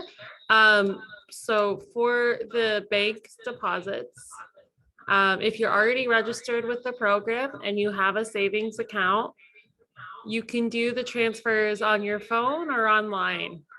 And if you need help with that, there's some YouTube videos about how to do bank transfers, or you can call the bank as well and they can help you with that as well. If you have not finished registering with LSI, if you're not an actual client yet, you haven't opened that special account, you'll need to give Dua a call on Monday. همشیره شما همیشه میتونید که از بانکینگ آنلاین استفاده بکنید و پولتان انتقال بدین به حساب بانکی که شما دارید. سیوینگ اکانت شما اگه آماده ساخته این سیوینگ اکانت، اگه سیوینگ اکانت جور نکردین و همچنان اگه نمیفهمین که چی رقم انتقال بتین پولتان از یک اکانت از یک حساب به حساب دیگه، میتونین ویدیوهای یوتیوب هست که او رو تماشا بکنین، میتونین بفهمین که چی رقم پولتان انتقال بتین. و اگر دیگه تکمیل نساختین رجیستریشن تان دمی پروگرام و حساب بانکی تا به حال آماده نساختین، ممکن شما اگه میتونین به روز دوشنبه به مسئول از این پروگرام که دوا نام داره برای یک زنگ بزنین و همین مشکلتان در جریان بمانین. اگه کدام سوال دیگه هم دارین میتونین. Okay, and I want to make sure we finish up on time. So we're going to keep moving. If you have more questions about buying cars or car loans specifically, let's ask those. If you have more questions about the program, please wait till the end. We're going to go over some more details. خب میخوایم که به پروگرام سمت امروزی را به وقت مدت زمانی که تعیین شد به وقت ختم بسازیم. و کدام سوال درباره خرید موتر و قرضه‌گیری به خاطر استعداد دارین میتونین بپرسین و اگر سوال درباره پروگرام دارین میتونین که در آخر رجیستر باید سوالاتون. All right, let's go into financing. So we talked quite a bit about a loan. Again, you don't need to get a loan if you find a car for less than $8,000, or if you have money to buy a more expensive car, you don't have to get a loan. But if you don't have the money on hand and you want to buy a car that's a little bit more reliable, a car loan is a very good option and it'll be helping you to build up your credit. خب مگر شما موتر خریداری میکنین میبینین که پولی که شما دارین از او کده ارزان تر است، میتونین بخرین. و اگه موتر میخرین که از او کده قیمت تر است یعنی قیمتش بالا است، یعنی قرضگیری به خاطر موتر یک آپشن بهتر است که شما میتونین یک کردیت خوبی را هم با خود. We're going to go over these kind of quickly, but here are some terms that you should know when you're talking about loans. The first one is talking about a lender. The lender is the person giving you the money, and you would be the borrower, the person taking the money. در بعضی از آپشن ها یا اصطلاح صحبت میکنیم که یکیش به نام لندر است که شخصی است که شما از پیشش پول قرض میگیرین، یا منبعی است که شما قرض پول دریافت میکنین ازشان. The next two terms are interest. I think we've talked about this quite a bit, سود in other languages, but interest, we're talking about the money that the lender charges as a fee for offering the loan. دیگه درباره از این صحبت کردیم که سود یا فایده که شما پرداخت میکنین بر از اینا بعد از ای که قرضه بگیرین و یا سودی را که شما باید پرداخت بکنین و پیشنهاد قرضه که برای شما میشه. When we're looking at interest, we're also talking about APR, that is annual percentage rate, the amount of interest that is being charged. دیگه درباره APR صحبت میکنیم که و دیگه همین فیصدی سود یا فایده که شما باید از پرداخت بکنین و چارج میشه برای شما. Next two words we're going to learn is down payment, the amount of money you pay up front for your purchase, and then collateral, a physical thing that the bank or the lender can take back and sell if the borrower does not pay back the loan.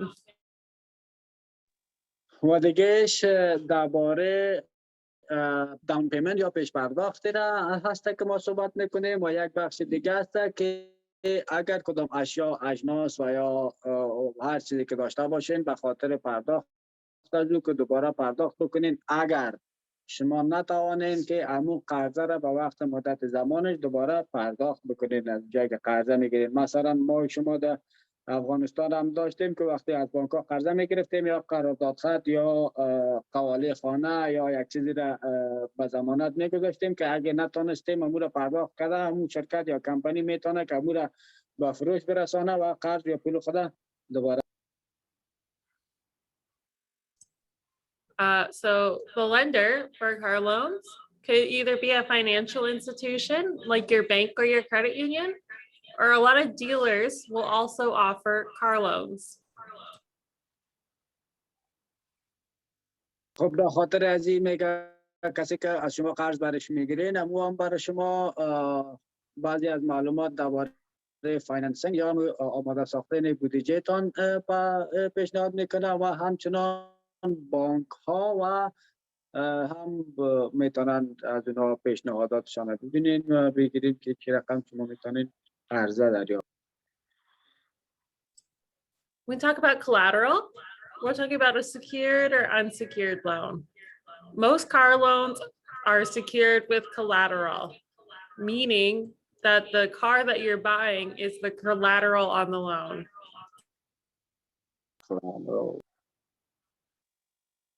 Okay, yeah, collateral is kind of a tough one. Collateral is an asset, usually a house or a car or something that costs a lot of money that you can use to get the loan, meaning that the bank will take possession of that if you do not pay back the loan. دیگه درباره ضمانت صحبت میکنن که ضمانت و قرض محفوظ و قرض غیر محفوظ حفاظتی باشد که ضمانت یعنی قسمی که پیشتر براتون گفتم که وقتی شما قرضه میگیرید به طور ضمانت امو اسناد جایداد یا هر موتر یا هر چیزی که شما داشته باشین امور از پیشتان میگیره که اگر شما ممکن پول قرضه را دوباره پرداخت نکنین یا پرداخت کرده نتونین که پس میتونن امور چیز شما از پیش شما بگیره یا امور اجناس یا پراپرتی یا هر چیزی که شما به ضمانت میگذارین پیش از اونا که یک چیز قیمت میباشه که قیمت زیاد میداشته باشه امور میتونه که با فروش برسانه و دوباره پول خود به دست بیاره.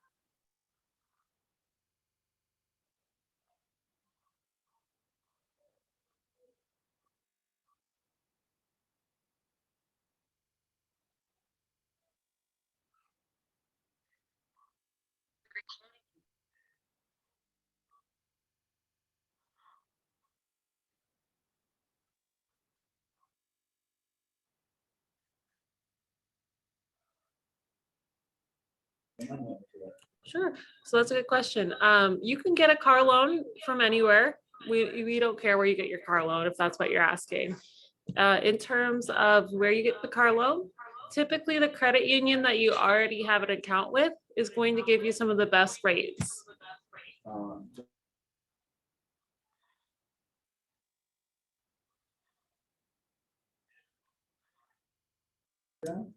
Oh, yeah. So if you haven't already made your account for this program, we can help you with that too. But yeah, you have to make it a specific account. سوال برادر ما بود که یک کدام بانک مخصوص هسته که اینا باید از دو حساب باز کنن به خاطر از دمی پروگرام و یا خیر. بله اینجا یک بانک است، یک دو بانک است به نام وریدیان که باید دمونجا به حساب بانکی جور کنین و حساب بانکی هم سیوینگ اکاونت هسته که حساب محفوظی یا حفاظت شده مانا هسته که یک سیوینگ اکاونت جور میکنین.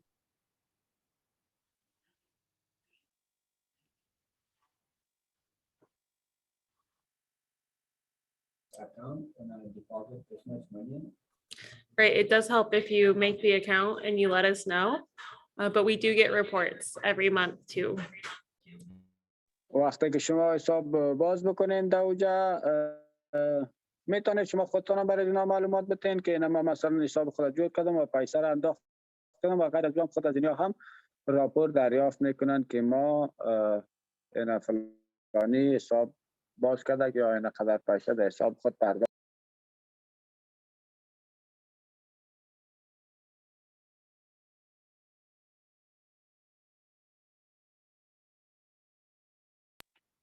و درباره از این گفتن که باید یک سیوینگ اکاونت مخصوص است که باید از برای پروگرام داده شود.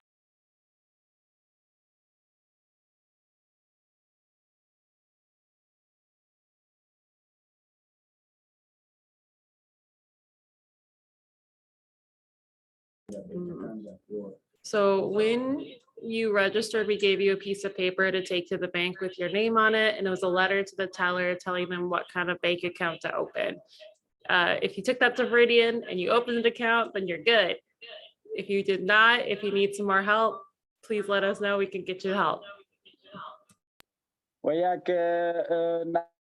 یک ورق یا یک اسناد بر شما از طرف از این ایجنسی داده میشه که شما برین در حساب بانکی دمو وریدیان بانک وریدیان حساب باز بکنین.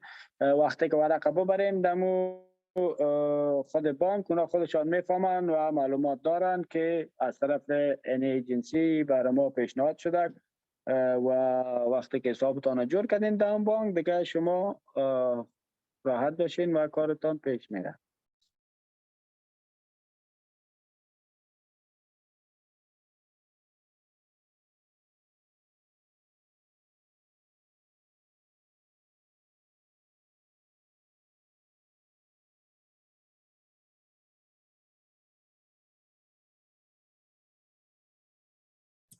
Okay, so we're gonna get that figured out, but we are going to finish the training here, and at the end we could take questions.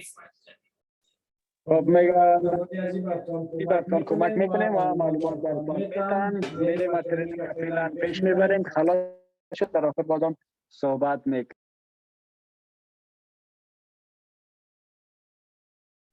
Okay, well, I'm about to finish up the training, so you can call and make an appointment with Dua to talk about it in the evenings. If you have any more questions about your specific case, that goes for everyone online too, please hold on to those questions and either text or call us this weekend or call on Monday. درباره از این اگه دیگه کدام سوال دارین لطفاً برای ما ایمیل یا مسیج بکنین و میتونین که دو هم به تماس شوین. مشخصاً اگه درباره از این که باید حساب کنید کنین و میتونین در آخر از این پروگرام هم سوال بکنین. فعلا میخوام که این پروگرام رو پیش ببرم.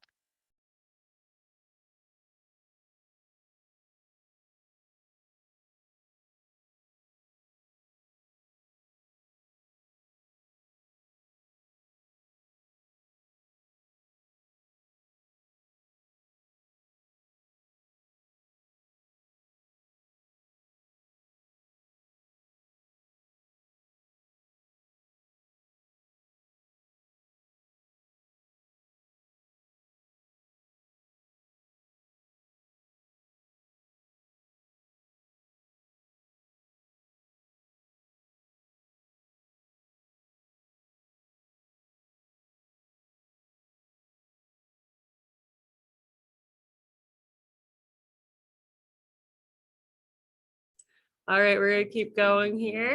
All right, when we're looking at loans, besides looking at something with collateral, there's two types of loans.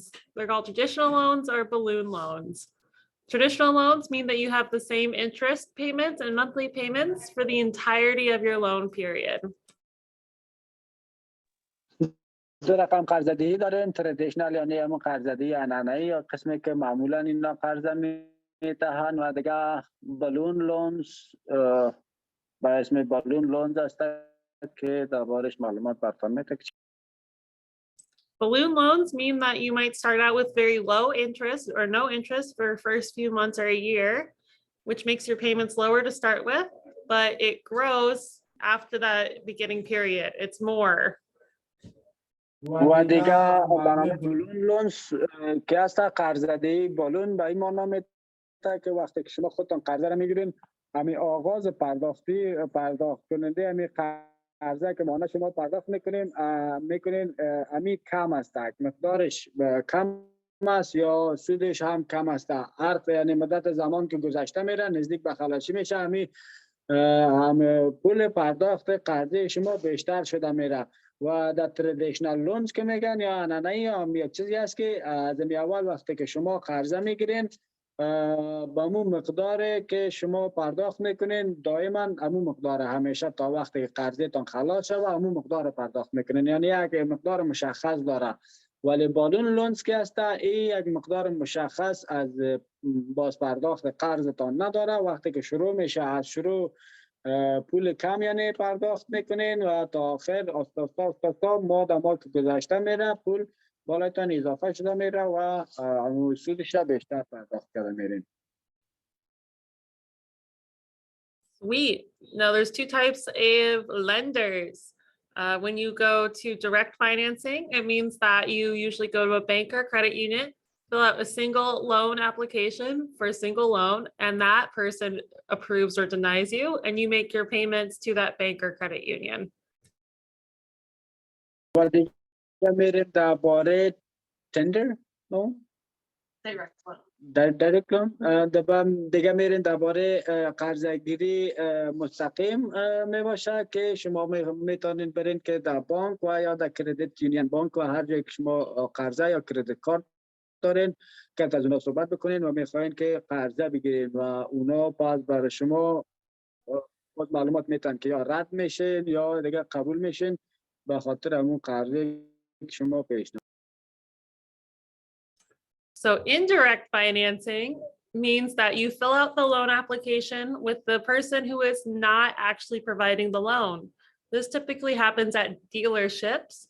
They will provide you a loan application, you will fill it out, and they send it to lots of different people. و قرضگیری غیر مستقیم هست. قرضگیری غیر مستقیم به طوری هست که مثلا شما میرین از یک جای موتر خریداری میکنید و خریداری موتر شما از اونا میخواین درخواست قرضه و اونا براتون یک ورق یا میتن که خانه پوری میکنین یا با مو ورق شما امضا میکنین که پس بعدا خود از امو دیلر یا موتر فروش یا بارگین والا با بسیاری از کسای دیگه می باشه که شما او را برشان روان میکنن، یعنی غیر مستقیم است. نفر سوم در جریان می باشه که او باز با جای دیگه درخواست میده که شما قرضه دریافت بکنین، ولی مستقیم شما خودتون باید از برید در بانک و که از اینجا ببینید قرضه دریافت کرده میتونین. یا When you're looking for car loans, or if you're looking for car loans, I recommend that you go to your credit union or bank that you already work with and you apply there first and see what they are able to provide you. The best way you could do this is to take a loan from a direct financing, like a bank and a credit union, and then buy your car with that. It typically works out better for you in the long run. بهترین راه و بهترین راه که هستم من خودم میگه پیشنهاد میکنم براتون همی هست که به بانکی که شما فعلا همراه سر کار دارین همونجا برین و ببرین قرض مستقیم پیشنهاد بکنین به خاطر قرضه گیری به خاطر خرید.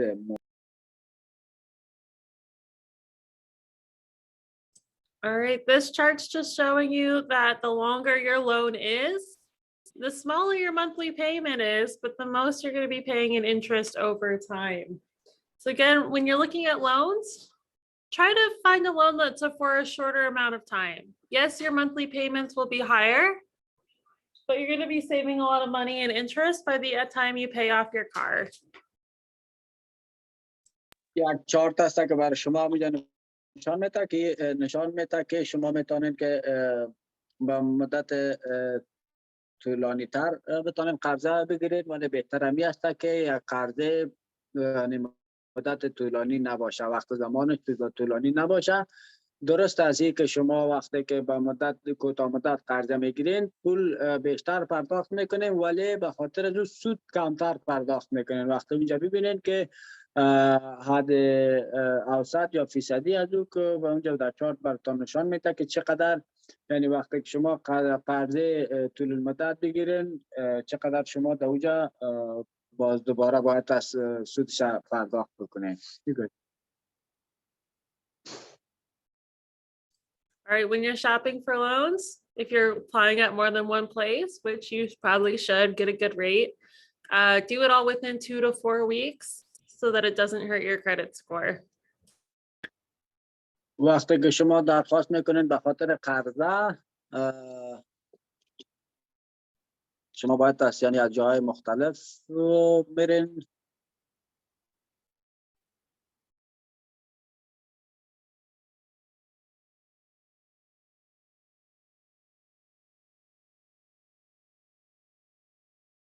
وقتی دوباره شما همون قرضه خود پرداخت میکنین، یعنی از 2 یا 4 هفته در زمان 2 هفته یا 4 هفته که وقتی شما دوباره پرداخت بکنین، یعنی به اون کردیت شما کدام نقص یا چیزی نمیرسونه.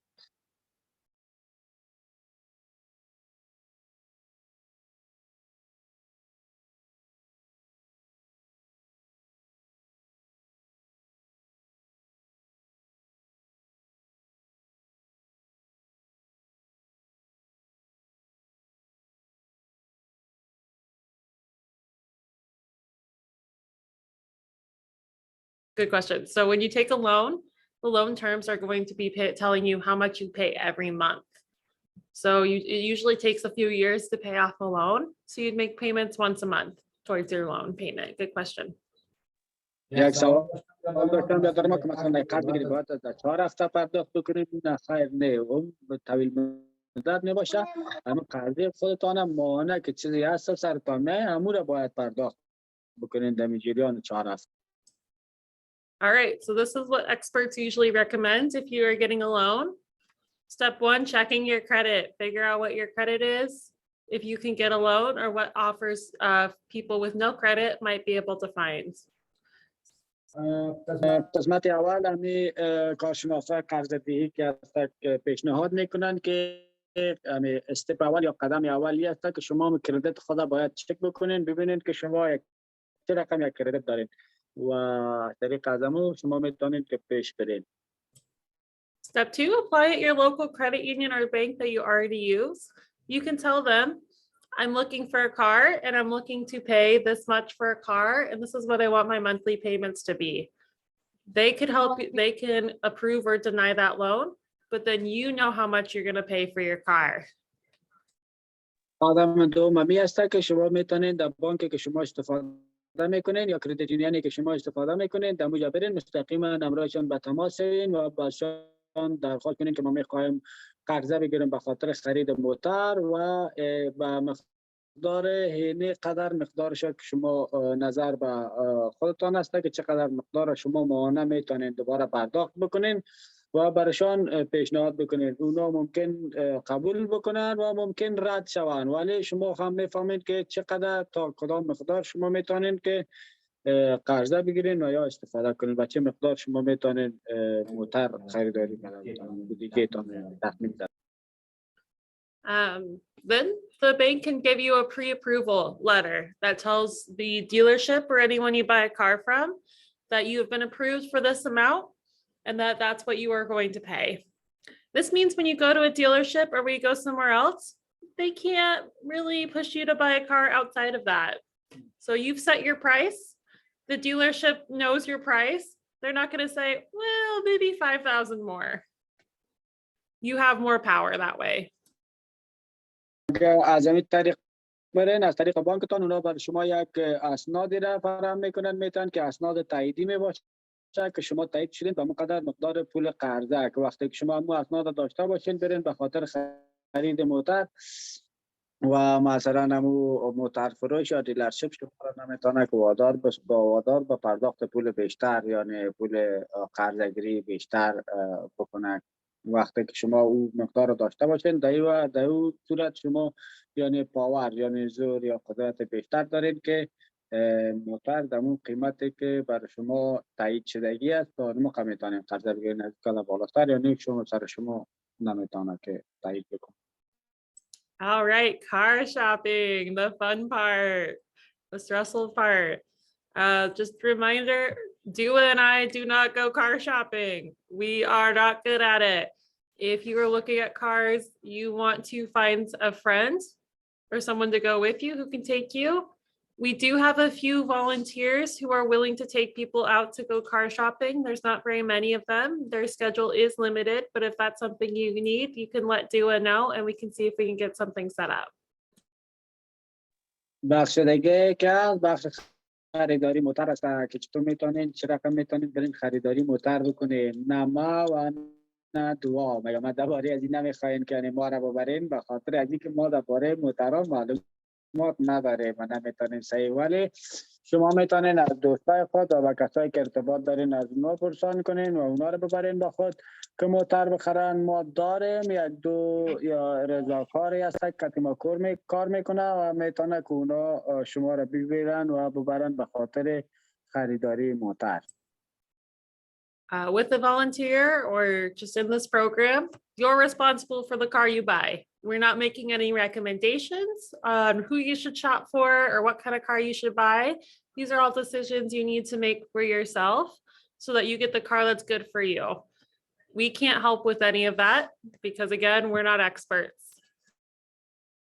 و با خاطر رضاکارا میگن که یعنی ما کدام نظریه دادن نمیتونیم براتون که شما خودتان باید از تصمیم بگیرین که چه رقم موتر و کدام موتر میخواین و موتر خریداری بکنین.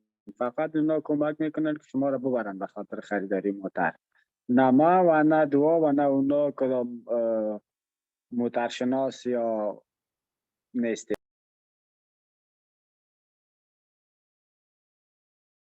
All right, where you can shop. So there's 3 ways you can buy a car. You can go to a dealership that usually has new cars, sometimes used cars, and they'll do the most amount of paperwork for you, but their prices will also be the highest. خب راههایی هست که از کجا شما میتونین موتر بخرین و قدم اول دیلرشپ یا بارگین یا موتر فروشی هست که شما میتونین همیشه از موتر بخرین ولی یک در اونجا همیشه قیمت بالاتر می باشه. You can go to a used car dealership. They'll have the most affordable cars. They'll have a selection. They'll do a little less of the paperwork though. You'll have to do a little bit more for yourself. و دیگه در باره می بارگین موترهای هست که موترهای استفاده شده یا رانده شده را به فروش میرسانن. میتونین اونجا برین موتر خوش کنین خودتان بخرین ولی اونا کارهای کاغذی یا کارهای دفتریش کم ذره پیش میبرن. دیگه کارهایش اکثر کارهایش باید از خودتان پیش ببرین. Lastly, you could buy from a private seller. So this is someone who is selling their own car, whether it's friends or family or someone you find online. That's totally fine. But just like with any other car, you're going to need to have a purchase agreement and you'll probably have to be the one making that. And we'll show you some examples.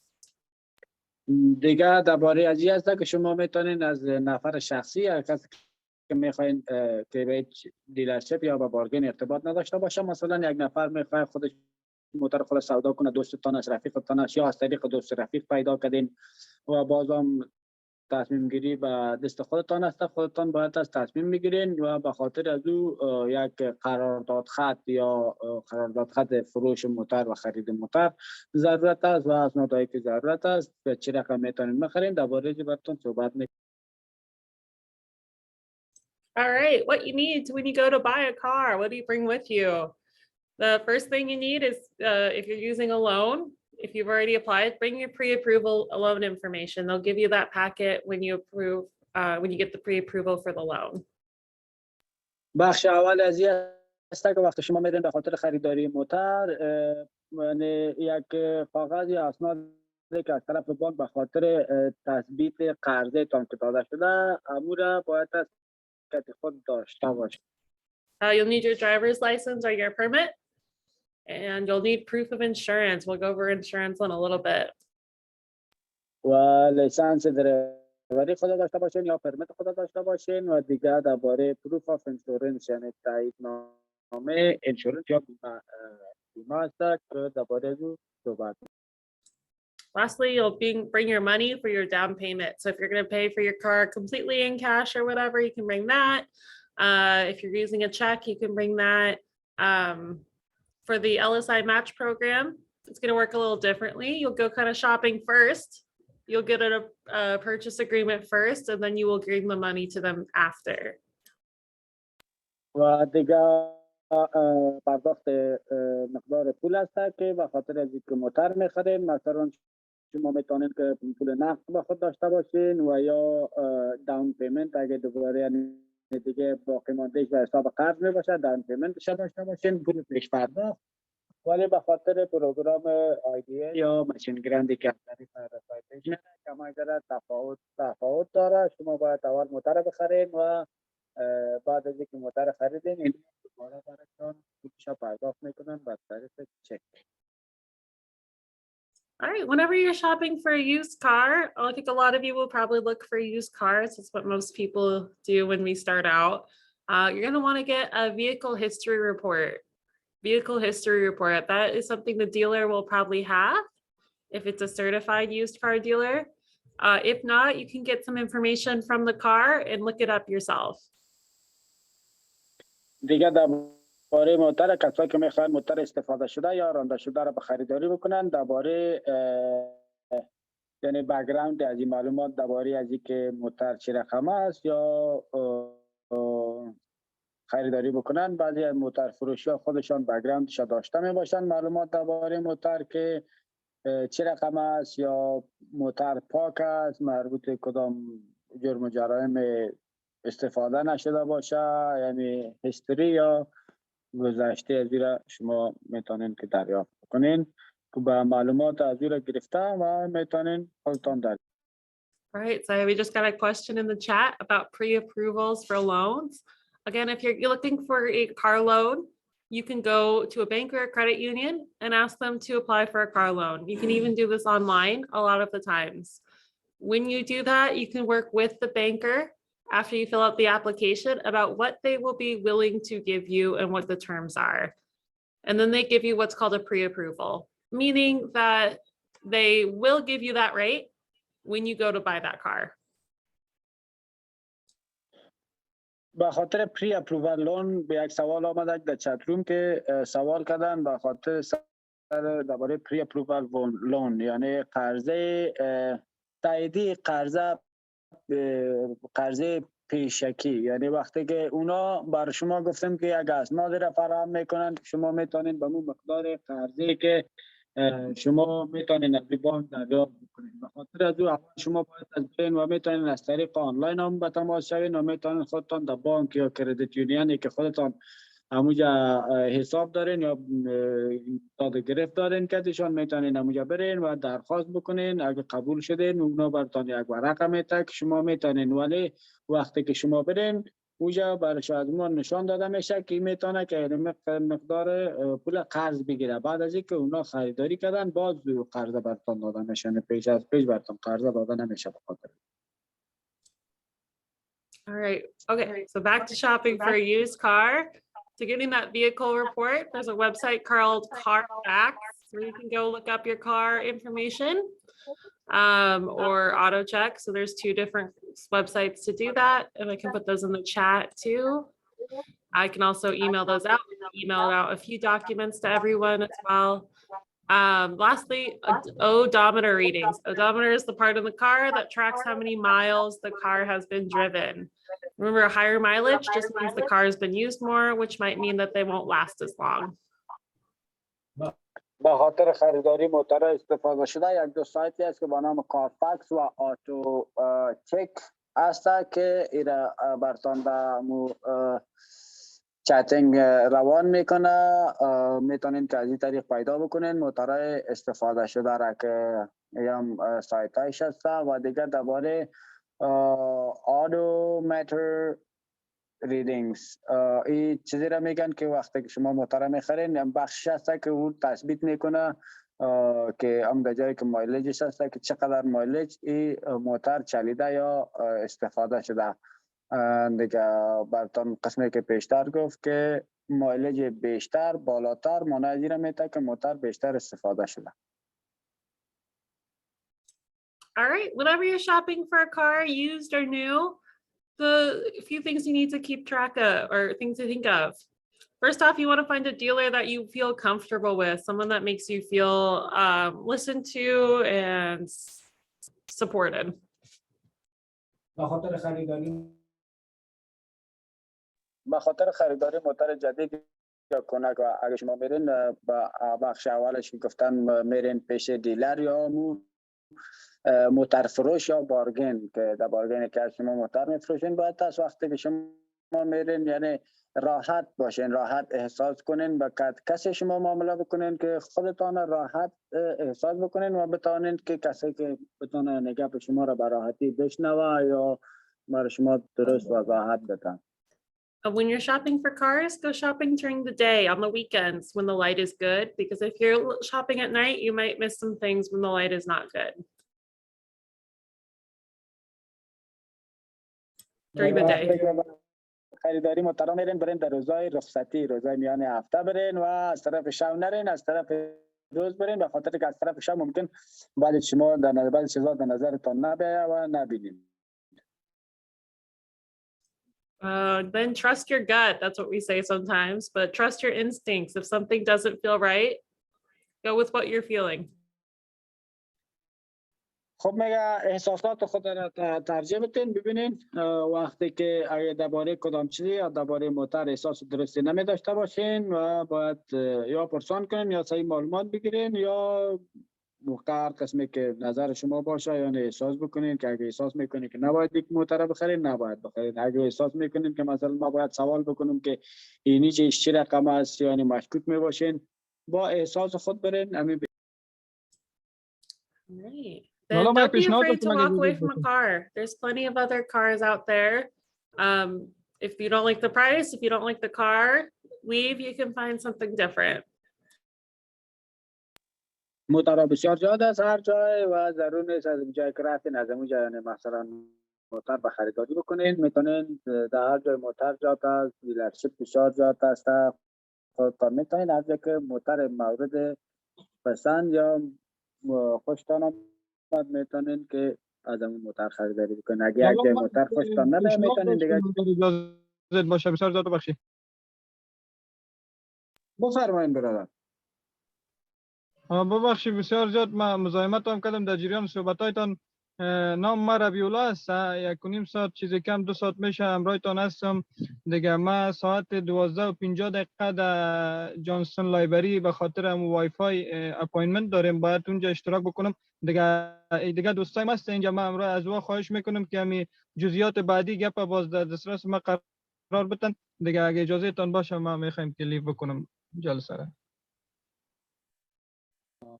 So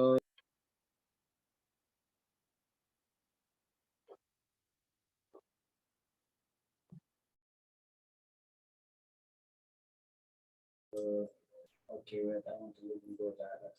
That's okay. Go please. Sorry. Can you please type your name in the chat too, please? Thank you. مشکل نیست برادر، میتونین که لیو بکنین برین و اگه ممکن باشه اسمتان در چت نوشته کنین و برسان روان کنین. میتونین که لیو بکنین. All right. And the last thing to take. Last thing we'll look at here is wanting to the volume down a little bit. I think that'll work. The last thing is you want to bring someone with you, even if they don't know anything about cars. They can be a good support for you.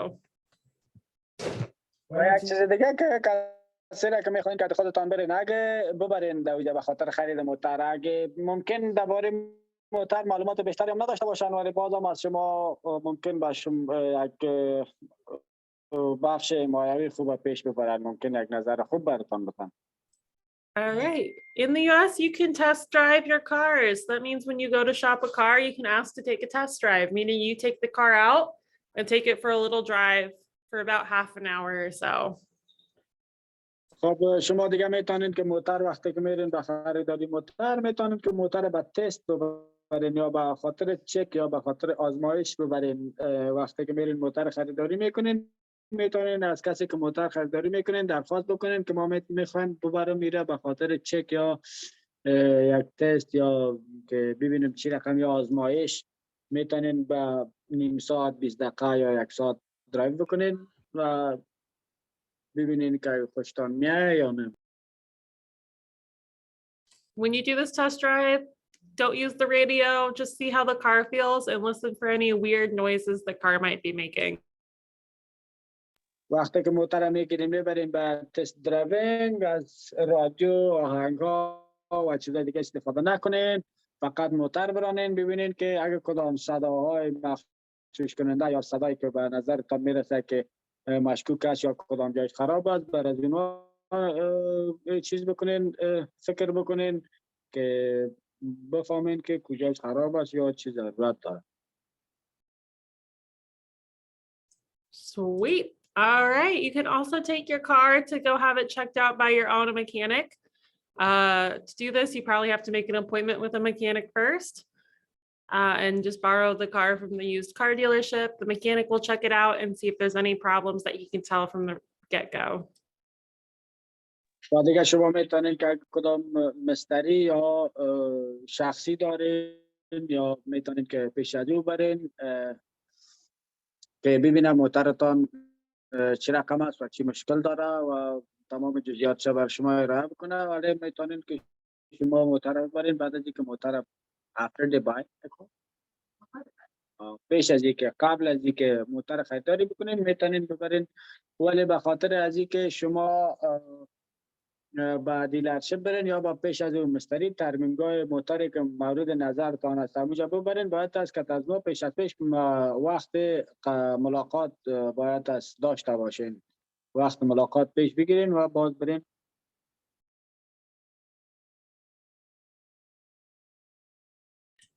Most dealerships will let you do it. Most private sellers will let you do that too. So it just kind of depends. Some might not, but if that makes you feel uncomfortable, leave, go find someone else. برادر ما سوال کردن که همیشه میتونیم موتر ببریم پیش ترمیم کار یا ترمیمگاه یا مستری که ببینن دریافت بکنن که چه مشکل داره یا مشکل نداره یا وضعیت حالتش چی رقم است. خب میگه بسیاری از موتر فروشا اجازه میتن، باید از اجازه بتن و اگر اجازه نمیتن بر شما میشه مخشوش کننده باشه و احساس بکنین که نباید این موتر بخرین، پس اعلام کنین برین در جای دیگه یک موتر دیگر رو بخرین، ضرور نیست که امور باید بخرین. Right. Last thing you should know when you're shopping for a car is this is about the only place in the US where you can negotiate the price. So the price that they have on the car, what's called the sticker price, doesn't have to be the price you pay. You can negotiate with the seller to lower the cost down. دیگه درباره قیمت‌های موتر میگن صحبت میکنیم که وقتی که میرید در موتر فروشی یک قیمت مشخص سر موتر میباشه که این قیمت موتر قیمتش هست. ضرور نیست که با قیمتی که نوشته است با اون قیمت موتر شما خریداری بکنین. شما میتونین برین که از او به حساب عام چند نزنی بکنین و قیمت موتر پایان بیارین با هر هر قیمتی که شما جرابت کردین میتونین اون قیمت بخرید، قیمتی که مورد نظرتان باشه. ضرور نیست که قیمتی که در اوجا نشسته است سر از موتر امور پرداخت بکنین، میتونین چند نزنی بکنین قیمتش پایان. So some tips for that: never seem too interested. Never tell them this is your dream car. Never tell them how much you need this car. Take a step back. You can walk away. Make sure they know that. خب مگه یک نظر مایی هست که مثلا نگویش که اینمی والا بسیار زیاد همی موتر خوشم آمد یا همی موتر دلخواهم است، موتر خوبش است. به طور عادی رفتار بکنین، اگه نمیخواین میتونین یک قدم عقب بگیرین بگوین نمیخواین، پس در این صورت اونا میفهمند که یعنی آدم نمیخواد میتونه که یک موتر از جای دیگه پیدا کنه. ولی اگه اونا بفهمند که این موتر بسیار زیاد خوش آمده و میخوای نمی موتری است که خوش کردی دیگه همین موتر رو باید بخری، باز در اون صورت یک ذره جنجال میکنن، قیمت بالاتر میخوان سرتان سودا بکنن یا بفروشن.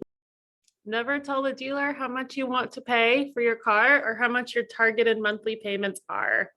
Unless you have that pre-approved loan information, don't use a number. You know what you want to pay. Don't tell them how much you can.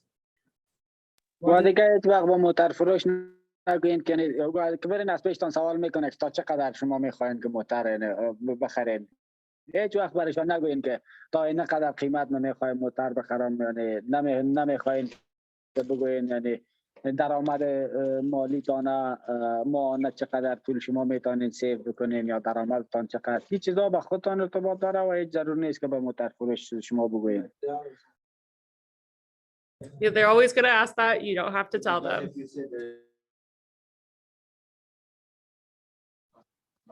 بله و همیشه اونا موتر فروش ها همیشه سوال میکنن که ببینید همیشه از پیشتان سوال میکنن که تا چقدر بودجه شما میخواین موتر بخرید در کدام قیمت. وقتی که شما بگین تا این قیمت هم موتر سرطان همون قیمت سودا میکنه. All right. So you found the car, you like the price, so you're ready to close. They'll have some paperwork for you to do there. Again, you're just going to want to be able to kind of read through the paperwork a little bit, even if you don't speak English, and check to make sure the numbers add up. But once you're all closed up, we're going to talk about closing and insurance. و دیگه درباره بسته کردن یا همون تایید قیمت یا خریداری موتر است که شما وقتی که شما تایید کردین موتر میخرین، بعضی از کارهای دفتری است که ورقه است یا اسناد است که باید امضا بکنین و اگه شما نمیفهمید به زبان انگلیسی خب صحیح خود اول باید از مطمئن بسازین همون نمراتی که هست، مثلا شما شاسی نمبر شاسی و نمبر انجین و نمبر هر چیزی که هست میفهمید شما درباره موتر. خب کسی که میخره حتما معلومات داره، همون چیزا رو ببینین که درست باشه.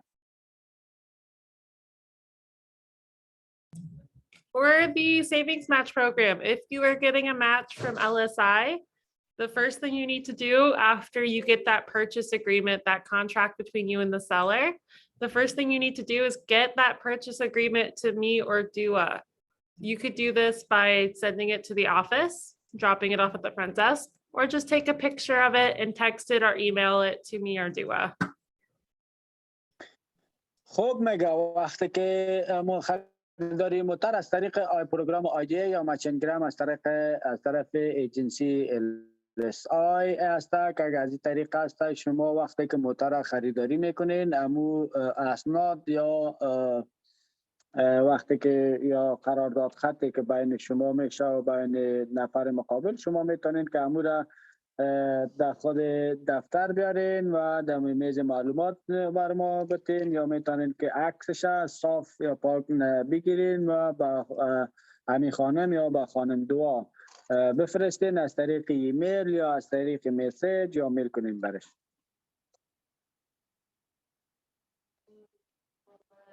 I'm going to pull up an example of a purchase agreement. One second here.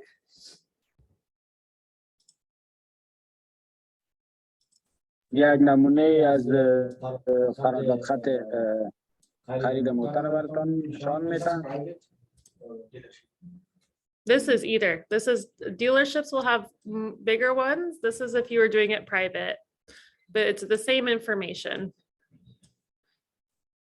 So what's on here is you'll see first is the seller information. That's who's selling you the car. We'll need their name, the address, city, and state. خب این چارتی هست که برای شما نشان میده. این چارت از کسی هست که باید شما از اون موتر میخرین. از کسی که میخرین باید نامش و در کدام جای موقعیت داره، با کدام استیت یا در کدام شهر است، آدرس مکمل و اسمشانه شما باید بگیرین. Co-owner, so if you're buying it from some private seller, and if there's two owners, sometimes married couples will have both names on there. You'd have the seller and then the co-owner. And we'll go over that as well. So if there's two names on the title, you need permission from both people to buy the car, right?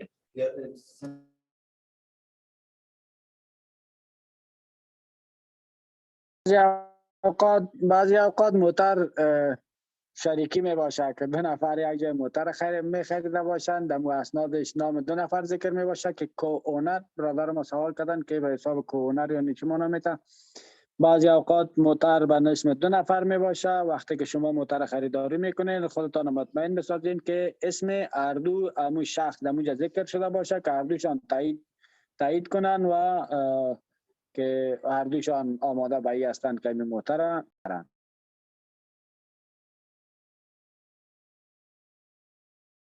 Yep. So if you're buying, you can also have your name and then a spouse's name, like your husband or your wife, or even a child if you want to have a co-owner. That just means you're both on the title, you both own the car.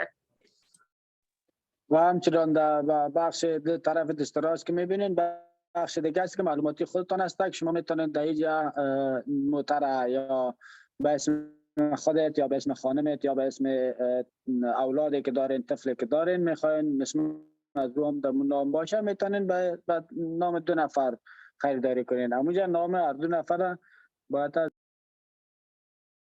Next, it's just going to be the description of the car that you're buying, year, make, model, color, all the information, including the VIN number, the state tile, and the mileage. These are all important information that you're going to need either way, but we need this for the purchase agreement too. خب در بخش دیگه هست که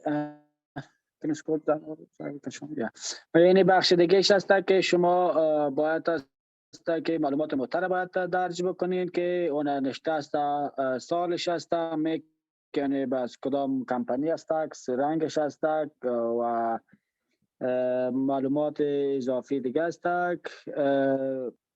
استایل موتور چی رقم است بادی استایل یعنی به کدام شیپ است وین نمبرش است تایتل استیتش است مایلیجش است که چقدر مایلیج رانده ایره. We got a question in the chat. What is a VIN number? VIN stands for Vehicle Identification Number. So it's a serial code on the car. Every car has its own number. It's a long string of numbers that is put on the car when it's manufactured. در چتروم کسی سوال کردن که وین نمبر چی معنا میده؟ وین نمبر چی است؟ که وین نمبر وی به خاطر اراده است یعنی موتور ویهیکل آی که است که ایدنتیفیکیشن یعنی شناسایی یا معلومات این که است به حساب نمبر است یعنی نمبر شناسایی امی اراده یا موتور یک شماره بزرگ است شماره دراز است که همون نمبر میتونه که موتور شناسایی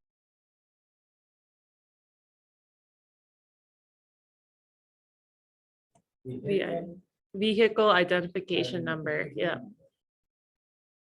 Sweet. All right. So you have all the information about the seller, the buyer, and your car. If there's a lien, that's a little different. That's not too important for you guys. Hopefully you're not doing a lien, but you need to know the selling price of the car. خب میگم معلومات دیدیم درباره از یک بخش دیگر لین است که میگه او بر شما قدر ضروری نیست مهم نیست و بخش آخر دیگه که هست باید از شما درباره قیمت موتر که میخرین آگاه باشین. Lastly, you'll need to you'll need to sign, the seller needs to sign and date. و چیزی آخر شما باید امضا بکنین موتر فروش باید امضا بکنه و تمام امضاهای کسایی که هستن بوده باید بگیرن.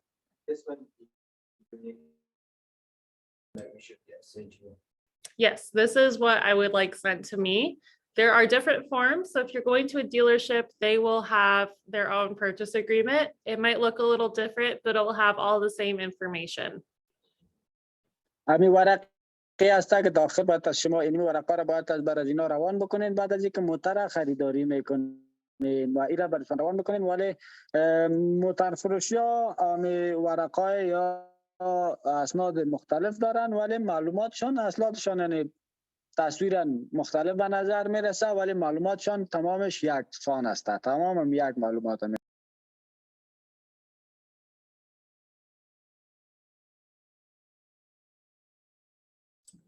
If you don't already have one or if you're going through a private seller, you might need to find your own. I'm putting them in the chat. You can pull it up yourself.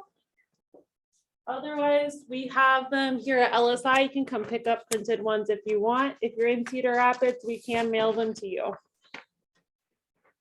برادر ما سوال کردن که چرا کم میتونید دست بیاریم و گفتن که شما میتونید خود کار بسازید و خود السای هم هست در السای هم هست یک ورق که میتونید شما بیارید از السای به دست بیارید و اگر شما دستی در رفت هستید شما میتونید برای ما معلومات بدین میتونید برای شما میل یا مسیج کنید برای ما. So 1 second. I'm gonna put it in the chat. So give me 1 second here. در چت براتون میندازه که اگه شما میخواین دریافت بکنید.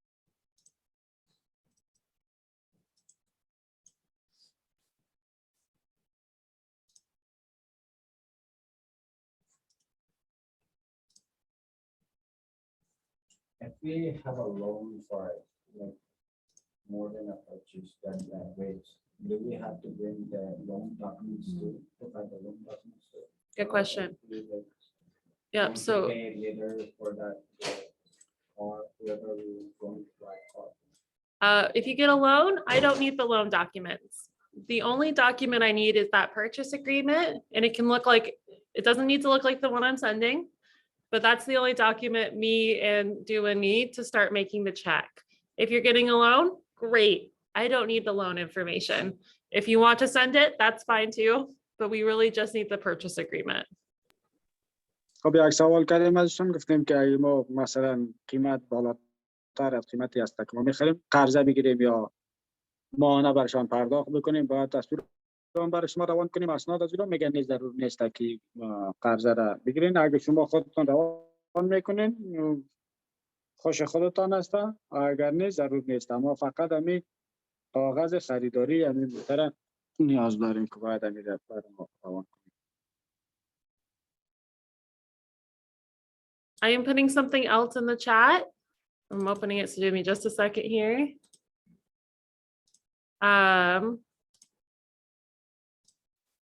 Let's go. All right, here is a car buying checklist. So anytime you're buying a used car, I have this, it's in the chat, and I can also give it to you at LSI, or I can email it to you and you have someone else print it off. Here's just a checklist to what to look for when you're shopping for a used car.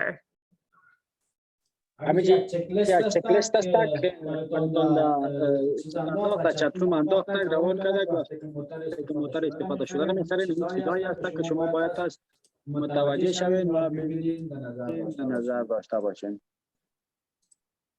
We have it in English and we have it in Pashto. We're working on Dari, but this is something that can help you when you're looking for a car. It has everything you should check for in terms of what needs to be there. If there are words that you don't understand, you can always Google them to see what they mean.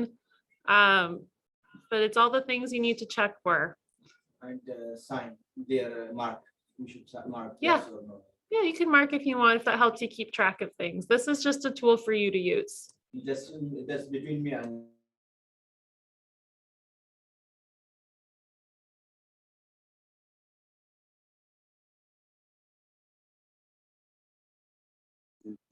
خب همینجا یک چکلیست روان کرده. قسمی که میبینید اگه میگه پیش شما با زبان انگلیسی و زبان دری، زبان پشتو موجود است و به خاطر زبان دری بالاش کار کرده هستیم که با زبان دری هم برای شما جور بکنیم. و یک معلومات است که شما میخواین پیش خود داشته باشین که اونجا بخش یس و نو، آپشن یس و نو هم داده کدام رقم شما میخواین شما، یعنی چی براتون مهم است. در اول از این صنف اگه متوجه باشین ما براتون صحبت کردیم که کدام بخشای موتر برای شما مهم است که چی چیزها را باید از شما متوجه باشین در یک موتر که خریداری میکنین. خود موتر است، مایلجش است، پارتش است، دیزاین موتر است، ترک باشه، دیگه باشه. همین یک معلوماتی است که همیشه شما میتونین امور حلقه بکنین یا تک مارک بکنین یا صورت صحیح بکنین، نشانی بکنین که این چیزا برای ما بسیار زیاد مهم است. وقتی که شما میرین به خریداری موتر همون معلومات پیشتان باشه که ما میخوایم، یعنی بینی اینی اساس از اینی معلومات میخوایم یک موتر داشته باشم. All right, so going back to closing. So again, look in the chat for those. You can download those on your phone. If you want it printed off, you can take it either to LSI or drop by Catherine McCauley Center and see if they can print it off for you. چتروم انداختیم، شما میتونین که دانلودش بکنین بگیرین و شما اگه میخواین پرینتش بکنین شما میتونین بیاین در LSI میتونین براتون فراهم بکنین، پرینتش کنین و میتونین پیش خود داشته. Yeah, yeah. We have them here. This one? These are car buying checklist. Yeah. English, do you want it in Pashto? Yes. Great. All right, next point, we're going to talk about insurance, car insurance. In Iowa and throughout most of the United States, it is illegal to drive a car without insurance. در آیوا و در بعضی از ایالت‌های دیگه در آمریکا این غیر قانونی است که یک موتر بدون انشورنس بچلانی یا بدوانی یا برانی.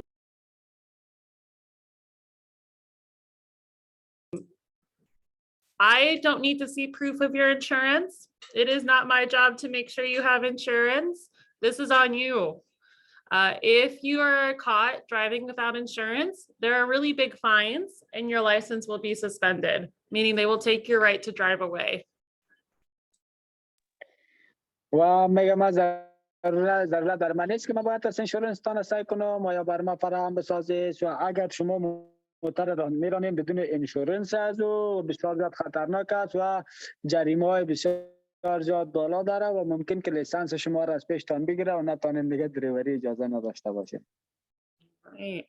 So again, driving without a license or without insurance, you could be fined up to $600 and they can even put you in jail for up to 30 days. If you get jail for 30 days, you lose your job. It's a lot. So just insurance is worth it. خب مگه مهم است که ممکن از تا $600 $150 تا $600 شما برتان جریمه سرتان اضافه بکنه، ممکن شما را تا 30 روز زندانی بکنه، شما یعنی کارتان از دست میتین، بک‌گراندتان خوب نمی باشه، خراب میشه. خب انشورنس میگه نیاز است.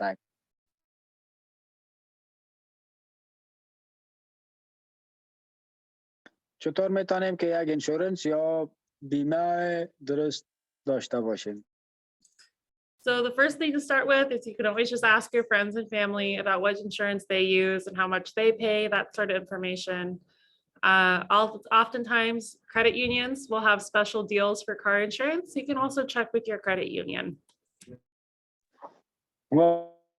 انشورنس شما میتونین از دوستا و رفیقا و هر که ارتباط دارین که تزوه به تماس شوین، پرسان کنین که چه رقم کردیت انشورنس یا بیمه داشته باشین و شما میتونین که با کردیت یونین یا بانکی که هست شما در او ارتباط بگیرین و اونا هم یک پیشنهادات خوبی را همیشه داشته می باشن به خاطر There are some insurance comparer sites online. So if you want to check many insurance companies to find the right deal, there's companies like NerdWallet or Gabi.com that will help you figure that out. و اگر میخواین که معلومات بیشتر پیدا کنین و سرچ کنین در بارش تحقیق بکنین که یک دیل بهتر پیدا بکنین به خاطر بیمه موترتان برین و اینجا به نام NerdWallet. یکی به نام NerdWallet هست و دیگه به نام گابی و NerdWallet. همین دو نام شما میتونین که در اینترنت سرچ بکنین و پیدا بکنین که یک دیل خوبه بر خود. I put them in the chat so you guys can use those. در چت روم براتون روان کردم، میتونین که از او استفاده کنین. All right, as a new driver, you have no driving history in the US. As a new driver, you will be paying more in insurance because they don't know how you're going to drive yet. به خاطر دریورای جدید و شما میتونید که drivers. Insurance is more expensive for new drivers because new drivers make more mistakes. You don't know the rules yet. You don't have the experience yet. It's just a fact that insurance will be more expensive for new drivers. به خاطر دریورای جدید که نو دریوری میکنن قیمت تر از انشورنسشان، یک ذره باید از بیشتر پرداخت بکنین به خاطر که دریور جدید هستین و مشکلات زیاد دارین و ممکن اشتباهات زیادی هم داشته باشین. All right, if you want your insurance rates to go down in the future, you have to show that you are a good driver. The best way to do that is to stay at the speed limit or under the speed limit, because if you get a speeding ticket, that can make your insurance rates go up.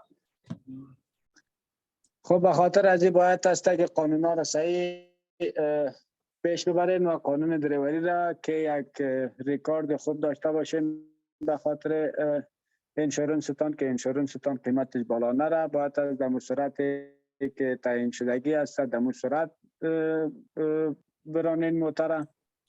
Limit distractions. So put your phone away or put it on do not disturb while you're driving. So you're not texting or answering calls. If you have kids, make sure that they're already in their seat and they're settled so they're not bothering you while you're driving. به خاطر از اینکه متوجه باشین در خاطر دریورینگ و امو اسپید لیمیت که تعیین شدگی هست، یعنی از موبایل استفاده نکنین، در تلفن گپ نزنین، مسیج یعنی تکست مسیج روان نکنین و اگر اطفال یا کسی همراهتان می باشه که مطمئن شوین که خود کلشان در سیت هستن و سیت بلت هایشان هستن. Give yourself lots of time to get where you're going. Leave really early for appointments so that you don't feel like you need to rush to get there on time. They'll make you a better and safer driver. به خاطر مطمئن شدن اگه اپاینتمنت دارین جای میتونین یک ذره وقتتر از خانه حرکت بکنین که دم ضرور نباشه که یعنی شما عجله بکنین و موتور تیز برانین که به وقت تعیین شده اپاینتمنت یا وقت ملاقاتتان در اونجا برسین.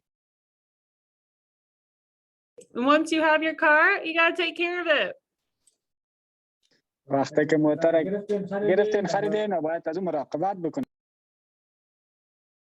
Some things you got to think of that you have to do pretty regularly. So oil changes. If you know how to use cars, maybe you could do this by yourself. If not, you can take it in. I have to get my oil changed about once every 3 or 4 months. It usually costs me about somewhere between $30 and $40 to $50.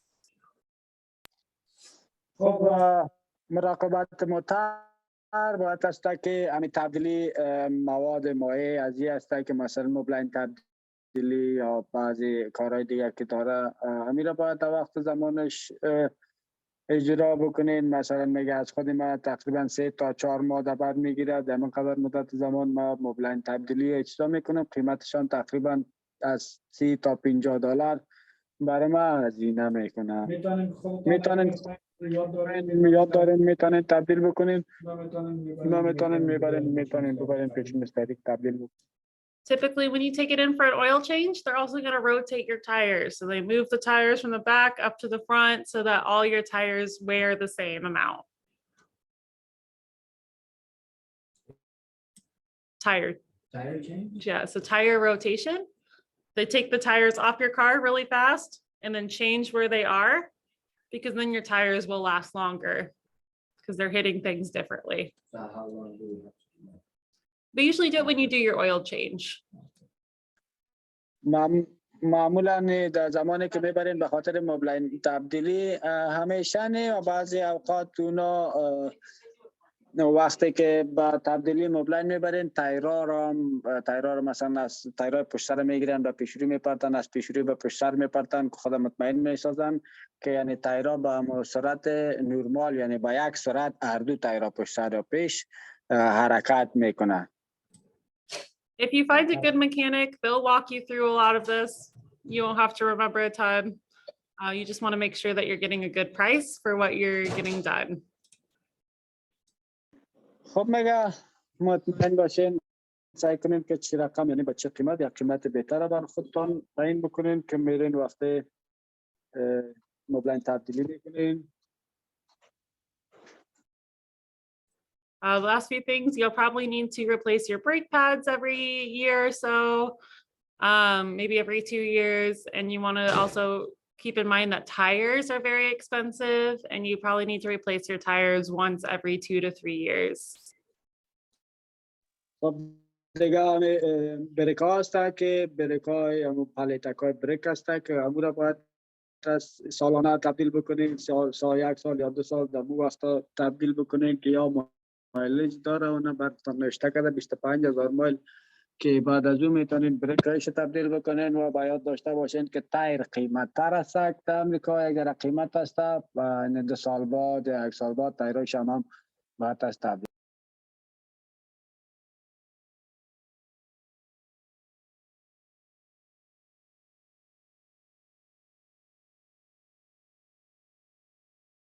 $100. That's for That's for the whole year. So these prices are the whole year. So if I get it done 4 times a year, it usually costs me about $25 every time I go in. $25 for the changing from the back.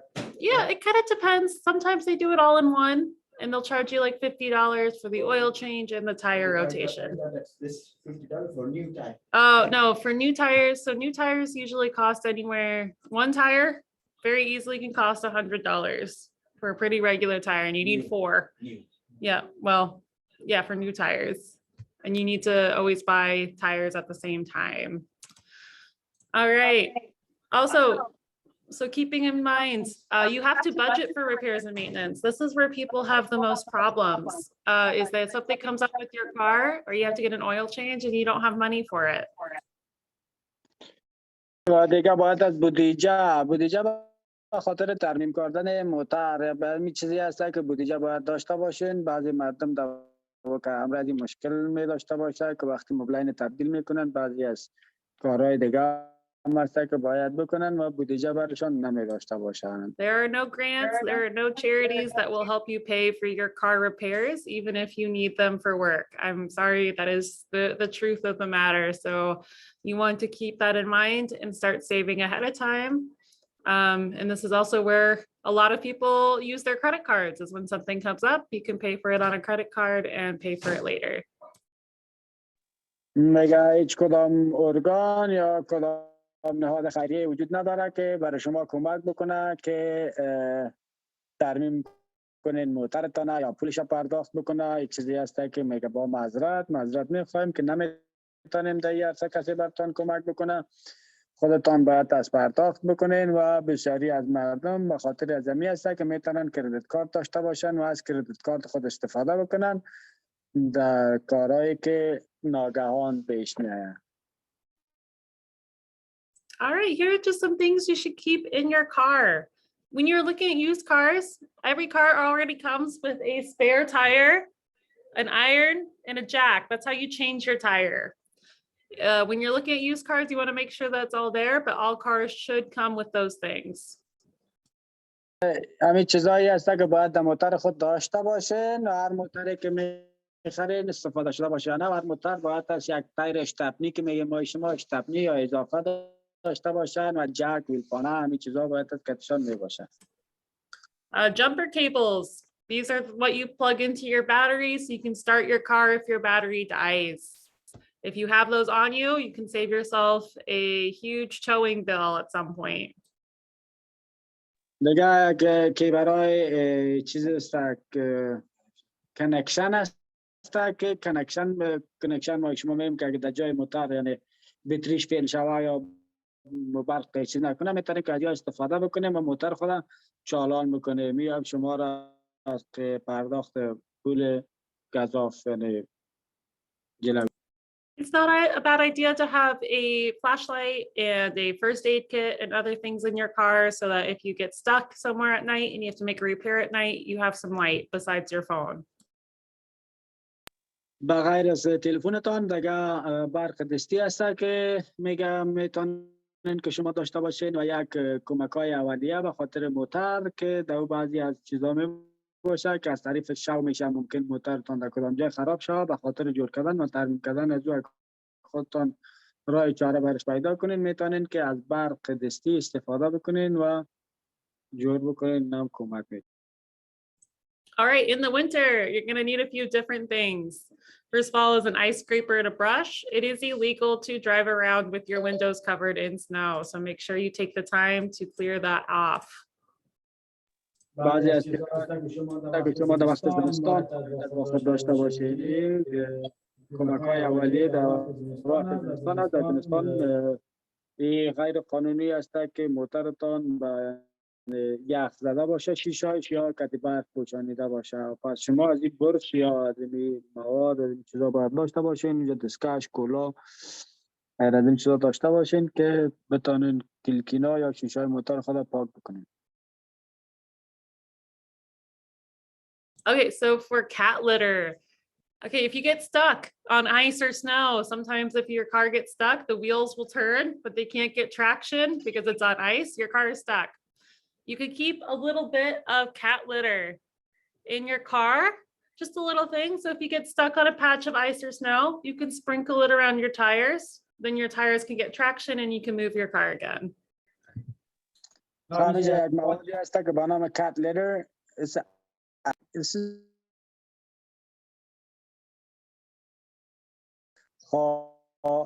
یک کات لیدر یک رقم موادی هست که به خاطر پشک‌ها استفاده میکنن که در خانه به خاطر پشک‌ها به خاطر بیرون رفتن میرن یا رفع حاجت میرن چی رقم میره پشک به خاطر از این رو به نام کات لیدر یاد میکنن. میتونین از داشته باشین در موتر خود که اگر زجر موترتان بند میمونه در زمان یخزنی یا برف که تایرای موتر مثلا دور میخوره ولی خودش حرکت نمیکنه که یا بغل یا پیش رفتن نمیتونه. میتونین از این بگیرین که در بغل یا در خود تایر یا در زمین یک کم ذره پارتین که او هم میتونه یک ذره به شما کمک بکنه که موترتان در حرکت. All right, you can also use cardboard or even the mats in your car, but I've been driving in snow for a very long time. I'm from a very cold place. Cat litter works the best and it's very cheap. و شما میتونین دیگه از چی میگن تخته یا کارتن و یا پایگیر یا در زیر پای که می باشد در خاطر موتر از امو استفاده بکنین که بتونین موتر خود در حرکت بیارین. ولی میگم من بسیار وقت شده که در زمستان و در خونکا در برزنی خودم موتر رانندگی میکنم و همی کات لیدر یا همی مواد که اینا میگن همی بهترین است در بینشات که باید از And just gloves for your hands if you have to make a repair in the cold, if you have to change a tire. You get frostbite really easily when you touch metal in the cold. So if you bring some gloves, keep your hands safe. و دستکش کلا و گلون بند هم اونجا هست که دستکش خوب است. میگه که بخواین موترتان جور بکنین یا نت بولت چیزا در زمستان میفهمین که همین وقتی که در چیز آینی دست میزنین بسیار جات یخ میباشه میتونه که دست شما مراقب کنید. All right, accidents. Accidents happen. You can be the best driver in the world, someone else will hit you. So you just have to know what to do in case of an accident and what your rights are and what the law is.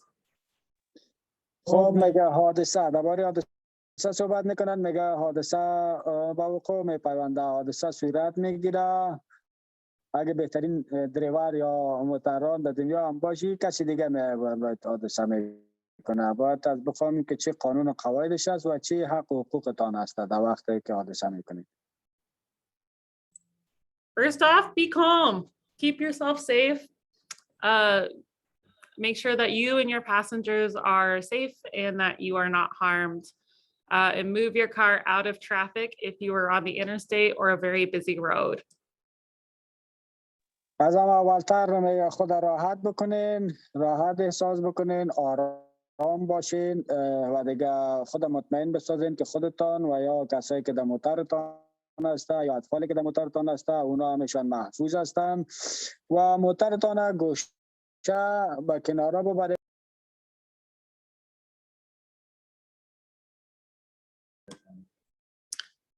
If you are on a public road, meaning a road that is maintained by the city, so not a parking lot, but a road, you need to call the police. You have to call 911 to file a crash report. This is just part of the legal part of it. It's part of the law. یک بخشی از قانون دیگه شان است که وقتی که اگه در سرک عامه می باشین که موترتان چپه شد یا حادثه کردین باید تستک 911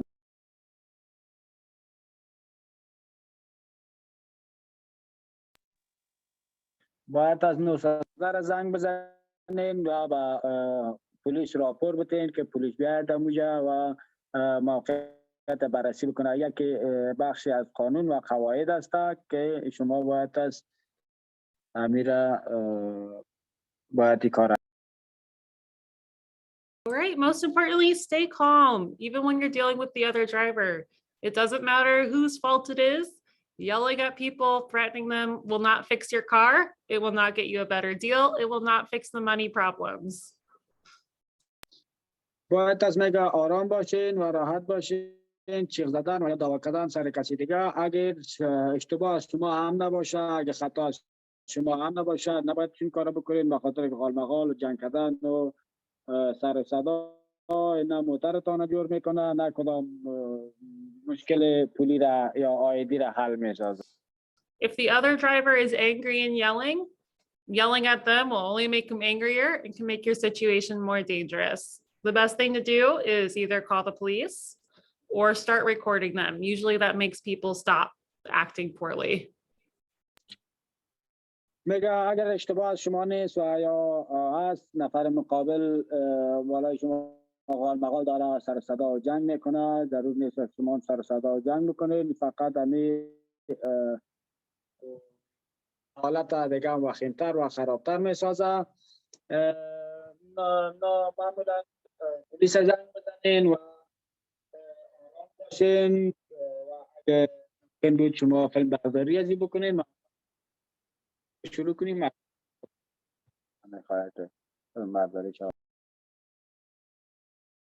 order to file a claim with your insurance, you need to gather a lot of information. We have some papers here at LSI you can take. Once you get your car, you can put it in your car so you don't have to think about it.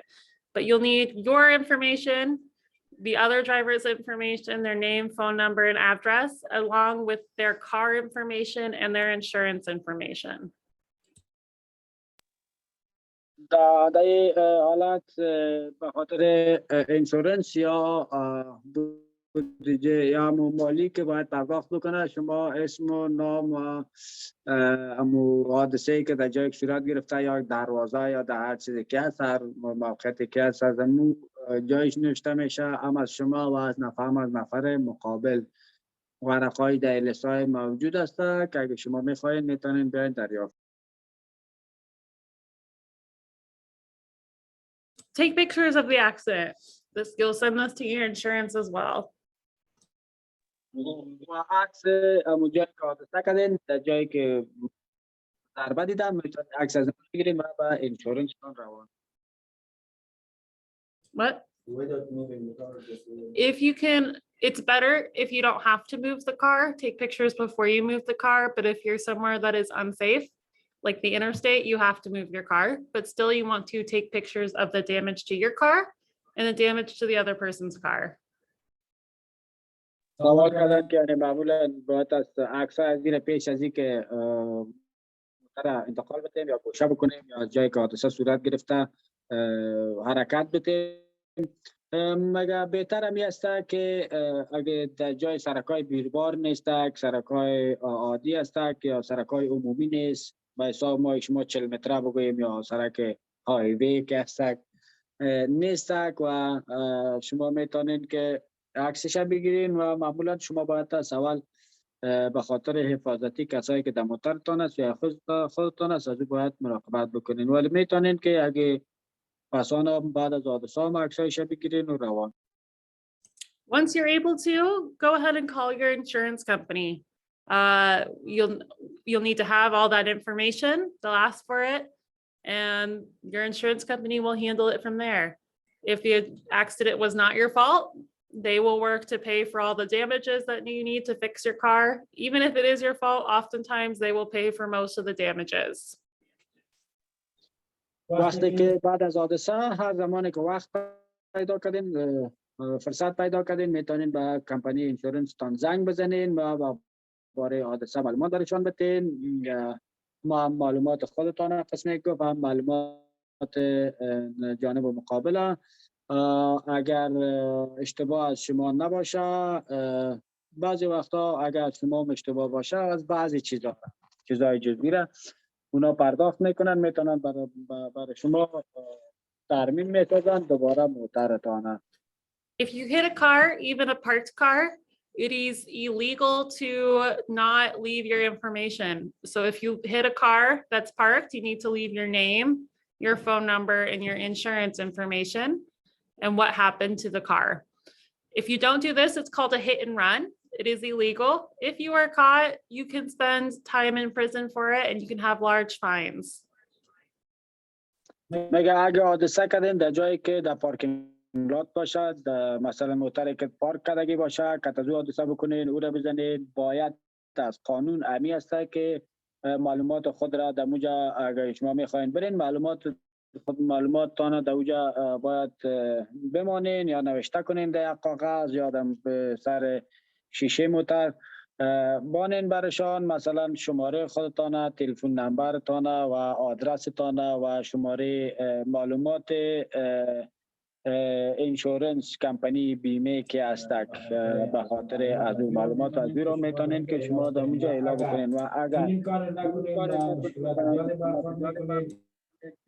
حساب حادثه و گریختن از حادثه صورت می باشه، در او حساب شما ممکن که پول زیادی را جریمه شوین، به مقدار زیاد پول جریمه کنه و همچنان ممکن شما بندی شوین به خاطرش. So I had a question in the chat. Does insurance cover all of the damages or just part of the damages? It's a lot like medical insurance. It will cover a good amount, but there are times where it won't cover everything. And it also will depend on if the accident was your fault or not. In terms of if you were texting while driving, the insurance isn't going to cover a lot of the damages. That's going to be on you. But if it was an accident, couldn't have avoided it, sort of thing, they usually end up paying for most of it up to a deductible. So how much they're supposed to pay in partnership. خب یک سوال بود در اینجا کردن که گفتن اینشورنس یا امی کمپانی بیمه و تمام حادثه تمام هزینه را پرداخت میکنن. گفتن او فرق به حادثه تان میکنه که حادثه چه رقم صورت گرفته و مشکل یا خطا از کی بوده، یعنی کی خطا را انجام داده. از طور مثال اگه شما دریوری میکنین و هم نوشته میکنین در موبایل تان تکست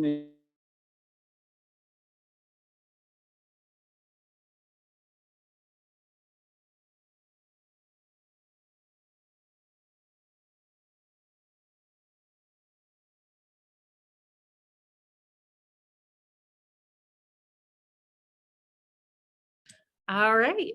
Other than that, okay, so that is your car buyer training. Oh, we are still going. You're still, I think you're still unmuted. Yeah, you're good. Okay. Yep. So just so you know, that's the end of the car training for today. That should be the basics of all the things you need to know for buying a car and owning a car in the US. Doesn't cover everything, but it should be enough to get you started.